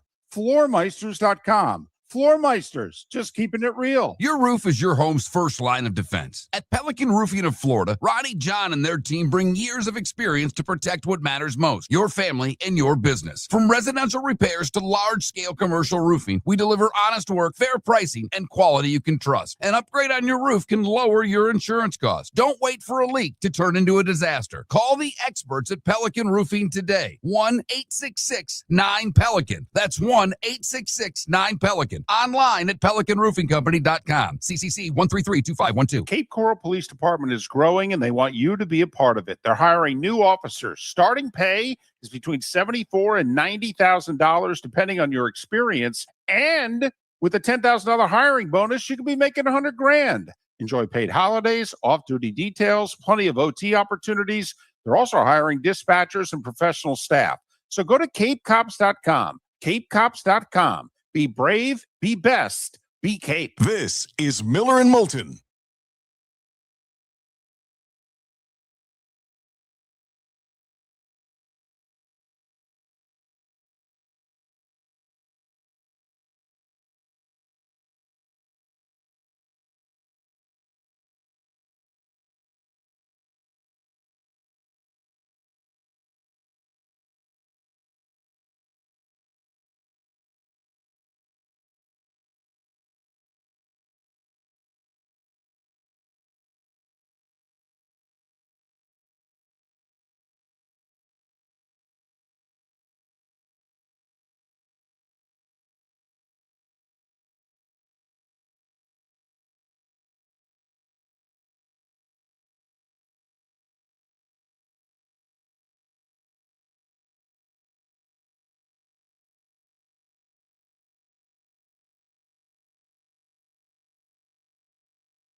Hmm.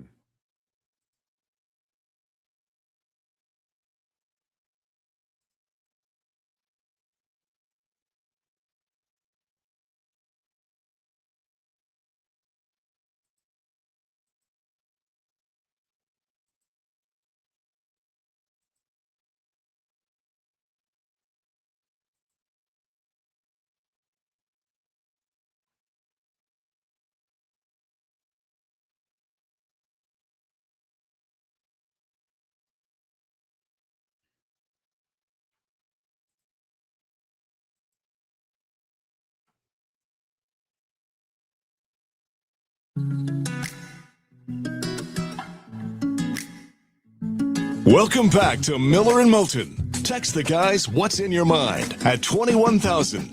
That's 21000. And now, here's David Moulton. Miller and Moulton. MillerandMoulton.com. Lively show today for a solo. My son Jake Miller joined me for about 5 segments. We had Ben Maller on in the 7 o'clock hour. Ryan Spaeder joined us as well in the 7 o'clock hour. Talked a little LSU and New Orleans Saints with Matt Moscona. And as the money flies around college football, we are seeing things that I don't think any of us ever thought we'd see.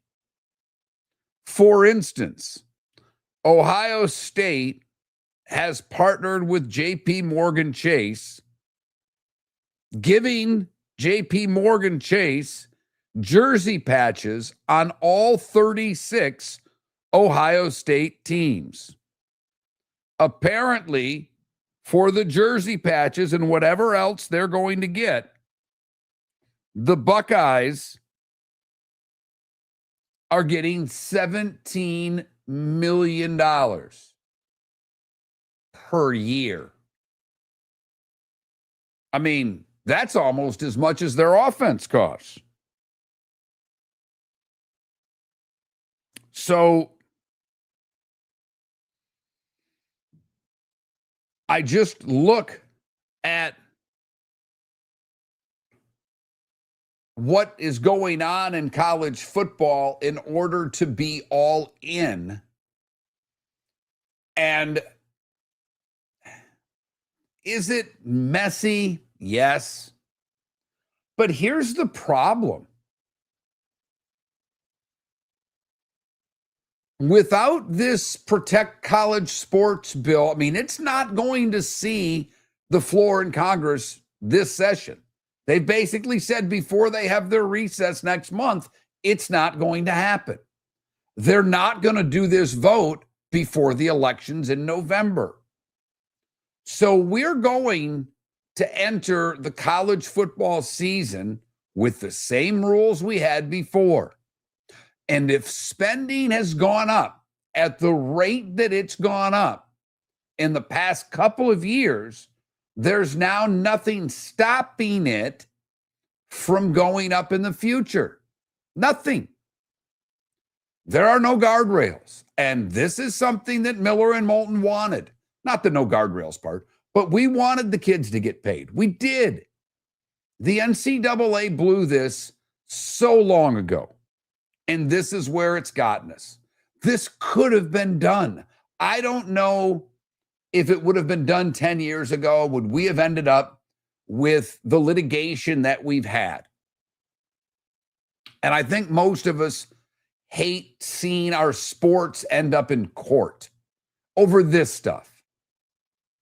And the fact of the matter is it doesn't matter what the NCAA has been taken to court from, they've lost. It's why Chambliss got another year. It's why Diego Pavia got the extra year. Right now, I think there's, a little over a dozen basketball players because they're adding this 5-year eligibility rule. Guys saying, well, if they get 5, why can't I go back and earn another year playing college ball? I ain't playing in the pros. Or if I am, I'm not, I'm in the G League. I'd rather go back to what, Michigan State's got a guy, one of their big men from last year. Hell, he'd love to play another year in East Lansing. and get his whatever, $200,000, $400,000, whatever it is he's going to get. But I've also, from a college basketball standpoint, was trying to get Josh Pastner on the show, and we've texted back and forth. He hit me up way too late. I'd already booked the show for Monday. He couldn't do today. And we just kind of left it with, he was going to try me this morning. I was hoping at the last minute he'd say he'd come on. He had to walk back statements that he said. Because for those of you that don't know, Josh basically said, you can own our team. And people got, so hot and bothered by it that he had to literally walk back his statements. He commented last week that the athletic department was seeking an owner for the Rebels men's basketball team. I've told people, why buy the NBA team? Buy the college basketball team. You could be the owner of the UNLV running Rebels men's basketball team, and it's a lot less expensive. So yesterday he had to say the running Rebels are not for sale, and my reference to an owner was meant to highlight the level of resources, sponsorships, and overall support needed to compete in today's evolving college athletics landscape, not to suggest anyone could own the program. Really? I mean, really? Do you think Cody Campbell doesn't own Texas Tech? Do you think that one or two, you name the college, and even the big boys, there's a handful of people that make the decisions. One of the things that has bothered David and I, and David more so, and he gave up on it, to be brutally honest. Where I am in Southwest Florida, and where David was for a long time, we've got a little school, FGCU, Florida Gulf Coast, whatever you want to call it. They struggle with that too. But they've never been able, and they're on another athletic director. It's like 3 and 2 years here. They've never been able to get the money that they need to compete at the level that many think they should.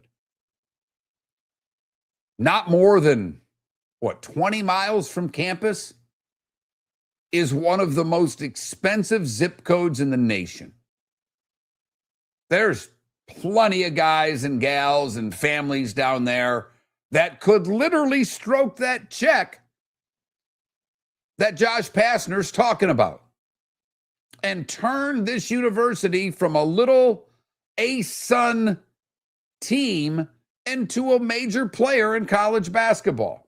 I know it sounds outlandish, but today with NIL, why couldn't they? Why couldn't one guy down in Port Royal say, I've got it. I can make this happen. And what Pastner said originally, and I think he's right on, he says, if you have a $12 million check, you can compete against Kentucky, Duke, Arizona, UCLA for any player you want. Right now, if another school offers someone $1 million and our budget only allows us $100,000, it doesn't matter how much the kid likes me. What about that statement's wrong? I do listen to Bud Elliott's podcast, the Cover 3 podcast. It's excellent. It took me a while, by the way, to be a podcast guy. It's really only happened in the last couple of years. And I probably should listen to more, and I'll probably start. But I jump on the treadmill, and instead of listening to music, I'll throw on a podcast. Bud talked about one thing, and I know we'll bring it up before the season starts again. What he and his group believes is that the SEC's having a little bit of a problem right now. Not that it's not a great conference, and that's not what I'm saying. Hear me out. But he thinks that the Big Ten, and the spending is, the same with a lot of these schools, but the Big Ten has managed to do two things. One, they can spend every bit as much money as the SEC. So now that playing field's equal. And he and his group believe, at least slightly, that some of the top-end Big Ten schools have not only been able to spend the money, but somehow have a better form of program loyalty than some of the SEC schools. Meaning that he believes the SEC kid is more likely to leave for a slight bump in pay than the Big Ten kid. And I do think it's something we need to pay attention to, because if the kid's leaving Georgia and he's going to get paid $400,000 at Georgia and he's going to get paid $425,000 at LSU and he's leaving for $25,000, is that in the best interest of the kid long term? I don't know. Look, we'd all leave our jobs for more money somewhere else, but how much money, what percentage of income does that have to be? And I think going forward, that's something that needs to be paid attention to. Can you build it from within while still spending the money? The good, the bad, and the ugly. Today was the day when. What's on tap? That's next. Miller and Moulton. If you're a business who targets men, please know there is no better and more economical way to reach your target audience than us at Miller and Moulton. So let us help you make money. You can reach out to Mark at that Mark Miller or me at the David Moulton on X, or text us at 21,000. We have a proven product, a good reputation, and lots of quality segments that we can attach your company's name to. Miller and Moulton, we're like that old pizza box. You've had the rest. Now try the best. Miller and Moulton, millerandmoulton.com. Your roof is your home's first line of defense. At Pelican Roofing of Florida, Ronnie, John, and their team bring years of experience to protect what matters most, your family and your business. From residential repairs to large-scale commercial roofing, we deliver honest work, fair pricing, and quality you can trust. An upgrade on your roof can lower your insurance costs. Don't wait for a leak to turn into a disaster. Call the experts at Pelican Roofing today. 1-866-9-PELICAN. That's 1-866-9-PELICAN. Online at PelicanRoofingCompany.com. CCC 1332512. Mark Miller for Sleep Treatment Direct. They are helping me with sleep apnea. And by helping me, I mean curing me. No more CPAP machine. No more snoring. No more tossing. No more waking up exhausted. Their expert team got me the right treatment, fast and hassle-free. If you want to feel energized and get rid of your snoring, call Sleep Treatment Direct today. 444-1741. That's 239-444-1741. Sleep Treatment Direct. Sleep safe and sound. Cape Coral Police Department is growing, and they want you to be a part of it. They're hiring new officers. Starting pay is between $74,000 and $90,000, depending on your experience. And with a $10,000 hiring bonus, you could be making $100,000. Enjoy paid holidays, off-duty details, plenty of OT opportunities. They're also hiring dispatchers and professional staff. So go to capecops.com. capecops.com. Be brave, be best, be Cape. This is Miller and Moulton.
Well, Fitz, everybody can outspend FSU. FSU, they don't have the number of big-time donors that other schools have. They have a couple, and the people that they have are done spending money on this coach. They have quit.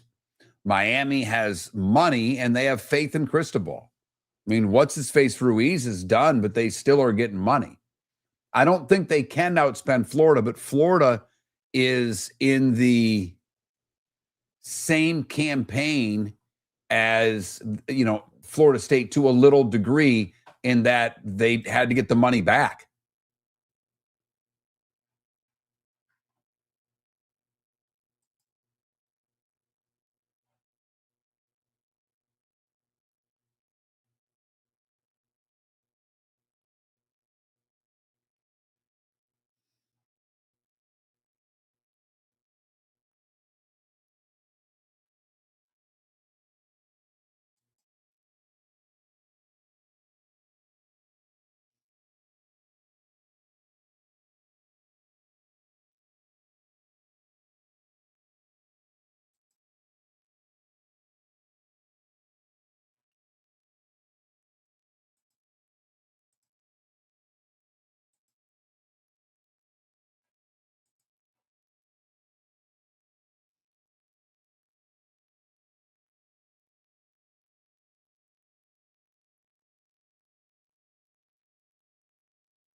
You're listening to Miller and Moulton. And now, here's Mark Miller and David Moulton. Miller and Moulton, millerandmoulton.com. Fantasy Football Summit. It's up. It's on sale. I'll get it on the website by the day's end. I'll email it to everybody who attended the event in the past by day's end. I will text it to everybody who has signed up for the Miller and Moulton text line by day's end. Probably by 1 o'clock. That's my guess. Sorry, today's Give Blood Day. Got to go do blood work after the show. That's my Tuesday, where I hassle all the techs. There's one tech, and I have what's called a port. So they got a little thing in my chest. They stick there in there, and the blood comes out. Easy. However, the techs are all used to poking you in the arm, and they all know that I have a port. And this one gal has insisted on trying to stick me every week. Not anymore. I've given her enough grief that she's now well aware, and she's scared, not scared of me. I go into the lab room where all the techs are, and I am trying to cut up. I'm making wisecracks. I'm talking to all of them. I'm having fun because I just think that, well, most of the people they deal with are in a similar situation as I am.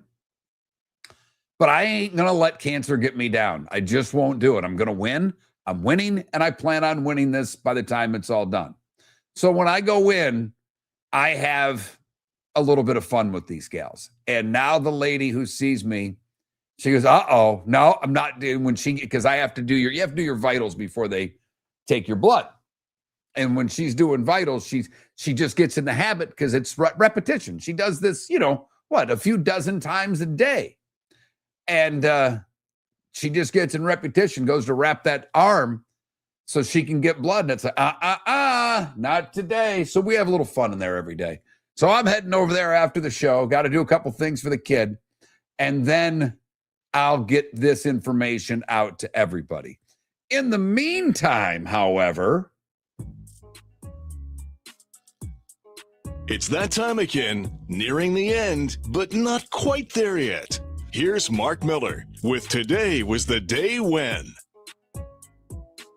We start in 1933. Rudy Valley, who was a popular singer in New York, delivered the first singing telegram. Could you imagine in today's world if someone knocked on your door and first off, you answered it, and secondly, they started singing to you? I think that's a good way in today's world, well, with the stand your ground state that we're in, to get shot. But that's just me. Happy days in 1943. FDR today announced the end of coffee rationing in the U.S. 1945. Physicist Remer Schreiber and Lieutenant Colonel Pierre de Salva arrive on the Pacific island of Tainan with the plutonium core used to assemble the Fat Man bomb that they used on Nagasaki on August the 9th. 1951, Walt Disney releases Alice in Wonderland. I think my daughter's reading that right now. 54, On the Waterfront with Brando, win Best Picture, was released. Today in 73, the largest audience to ever attend a pop festival. Watkins Glen, New York, 600,000 people attended Summer Jam. It was a rock festival that featured the Grateful Dead, the band, and the Allman Brothers Band. Oh, baby. Animal House opened in theaters today in 1978. Multi-million-dollar hit on a budget of $3 million. Fat, drunk, and stupid is no way to go through life, son. Dennis Martinez pitched the 13th perfect game in baseball history today in 91. Today in 92, Mary J. Blige released her debut album, What's the 411? That Puffy guy produced it. How's he doing? It was a big album. Big album for she and hip hop. Today in 94, Kenny Rogers with the Rangers throws the only perfect game in Ranger history. So that's 2 perfect games today. Wonder if there's a prop bet for a no-no today. Today in 95, Art Modell, his rep, begins secret talks to move the Browns to Baltimore. Today in 96 at the Atlanta Olympics, Karts Karai and Kent Seflies win the inaugural beach volleyball gold medal. Karai's the first to win gold in the indoor and the beach events. Pedro's number 45 retired by the Red Sox today in 2015. Jackie Kennedy Onassis, or Jacqueline Kennedy Onassis, I probably should say that right. Vita Blue and Terry Fox, the Canadian who ran across the country, would have all celebrated birthdays today. Broadcaster Marty Brenneman's 84. Bill Bradley's 83. Jim Davis, Garfield, remember that? Jim Davis, the creator, that's 81. You remember? I mean, if you're young, you have no idea, first off, what a newspaper is, let alone what the comic strips like. I mean, I went to Michigan State. We had a great student paper. We really did. The State News was an excellent school paper. I believe it still is. It came out Monday through Friday. We had the same basically comic strip crossword page, I believe, as the Detroit Free Press. And so you would immediately go to that page. But I mean, like Garfield was cute and there were some funny ones and all that. But the Far Side was so good. So good. Doug Collins is 75. Dana White, 57. Elizabeth Berkley, you know, from Saved by the Bell. And then she did, what was it? Showgirls. She's 54. Afro Man. Because I get high. Because I get high. Because I get high. He's 52. Manu Ginobili's 49. Soulja Boy, 36. Too bad we don't have David today because Harry Kane is 33. Come on, everybody do their David, Harry Kane in their head. I'll give you a second. Okay. And Nelly Corda is 28 years old today. Time to see life a little bit differently. Here's Mark Miller with the good, the bad, and the ugly. What you got, Mark? For the good today, we go to Nebraska, where a family was reunited with their missing dog when he turned up 5 years later at a truck stop in Indiana, 642 miles from home. The family dog, Chong, by the way, escaped in 2021. Immaculata Jackman said her family dog put them on a years-long search. She said she still looked for him. We'd go to their old neighborhood, look around, see if anyone was walking him or if he was running around somewhere. The search came to an end when a friend sent Jackman a Facebook post from the Hendricks County Animal Shelter in Indiana. He'd been found outside the truck stop in Pittsburgh, 642 miles from home. There was only one problem. Chong had been microchipped by someone else after his escape.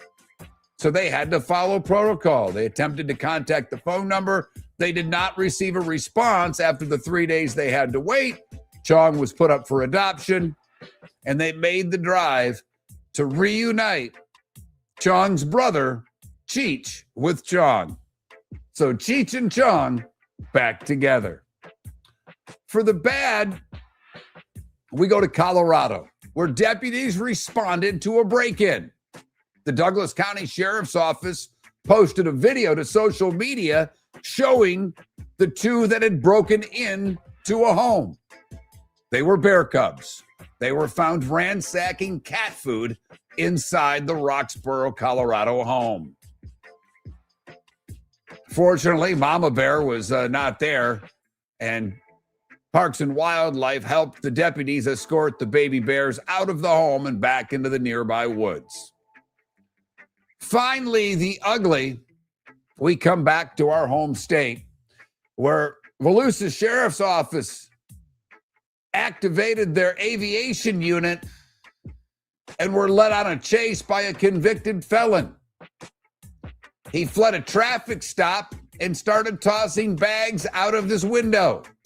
Bags filled with guns and drugs. Donnie Williams, whose criminal history includes 17 felony arrests with 6 convictions. I think that's pretty, gotten off 11 times, is now being held without bond with armed drug trafficking questions. Apparently, he had, a decent amount of guns. He had some crack. He had some meth. And, he had some fentanyl. That's a trifecta. And he ended up in the Volusia County Jail. And that is the good, the bad, and the ugly on today, the 28th of July, brought to you by the Cape Coral Police Department, offering great pay, offering great jobs.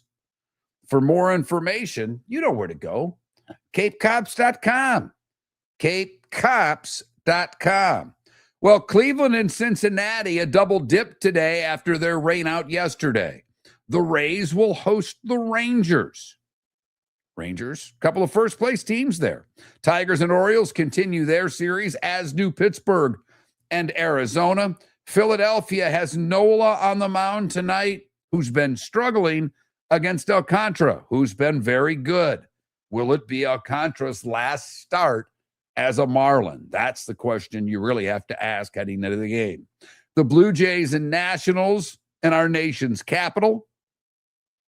Braves and Mets in New York. Yankees are on the south side taking on, or not on the south side, they're in the north side, right? Taking on the White Sox. No, on the south side taking on the White Sox. I had that right the first time. Garrett Cole on the hill for the Yanks. Royals and Twins.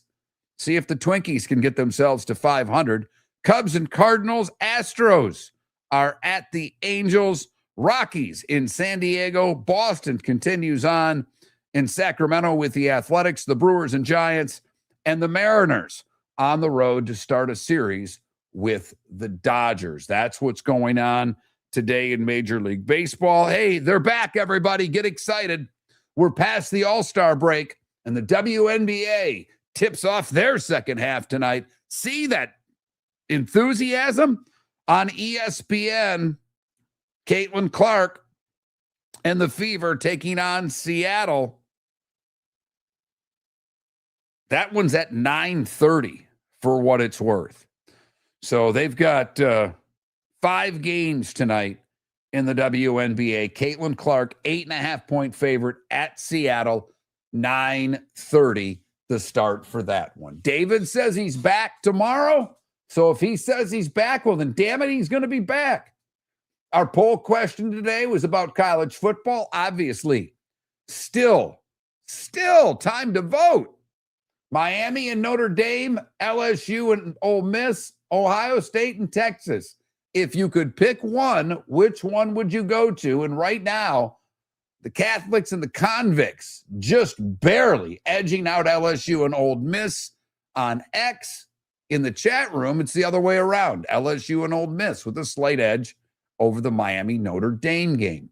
The Fantasy Football Summit, it is live, but it's on Eventbrite, so to find it, it's going to take a modern miracle. I will get it out to everybody with a link. I will get it on our webpage today. I will work with those that take care of that for us to get that up today. You'll be able to go to millerandmoulton.com by the end of the day. I think Dr. Roto may join us tomorrow to pump the event. We've got 2 weeks. We need to sell some tickets.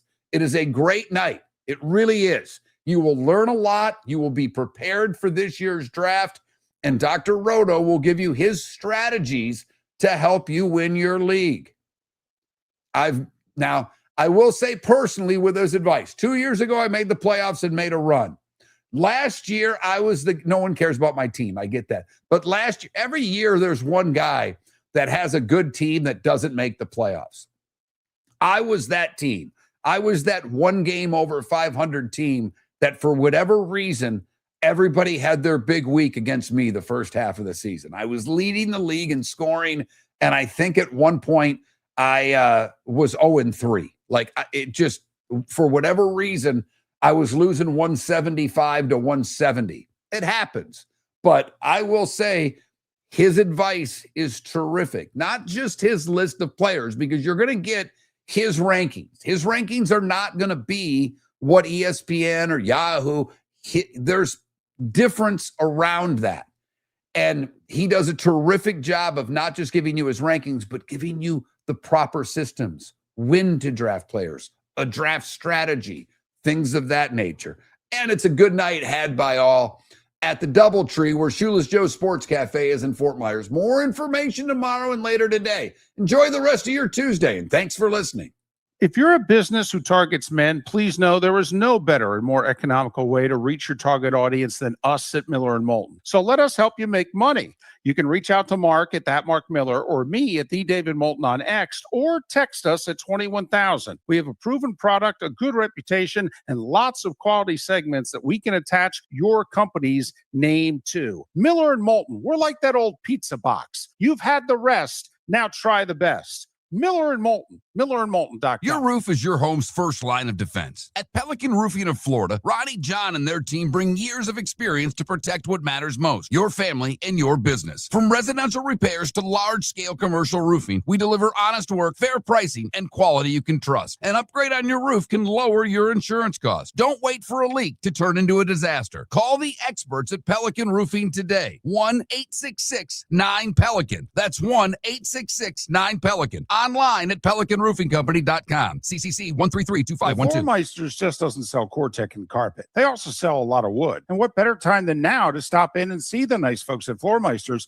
for some new hardwood for your home. With white oak wood starting at $4.99 a square foot, that makes it affordable for everyone. With 10 colors to choose from, they have a color for everyone. So stop in. 6281 Naples Boulevard, right next to Costco, or go to the web. It's floormeisters.com.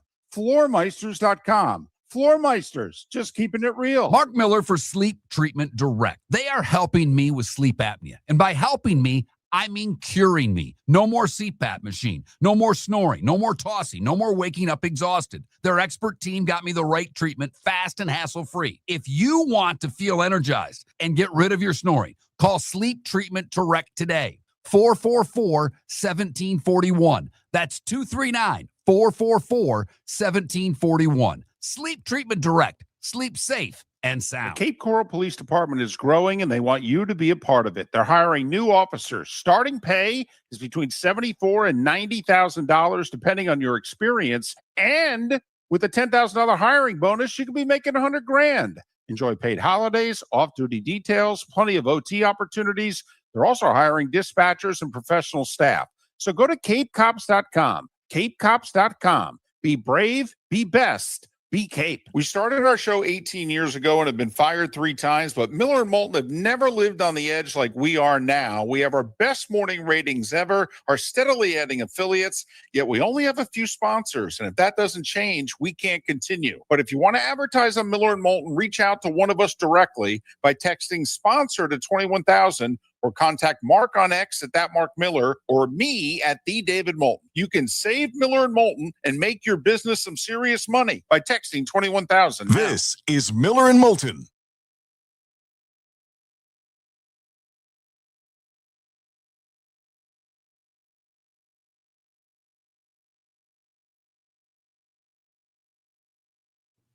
Thanks, everybody. Have a good one.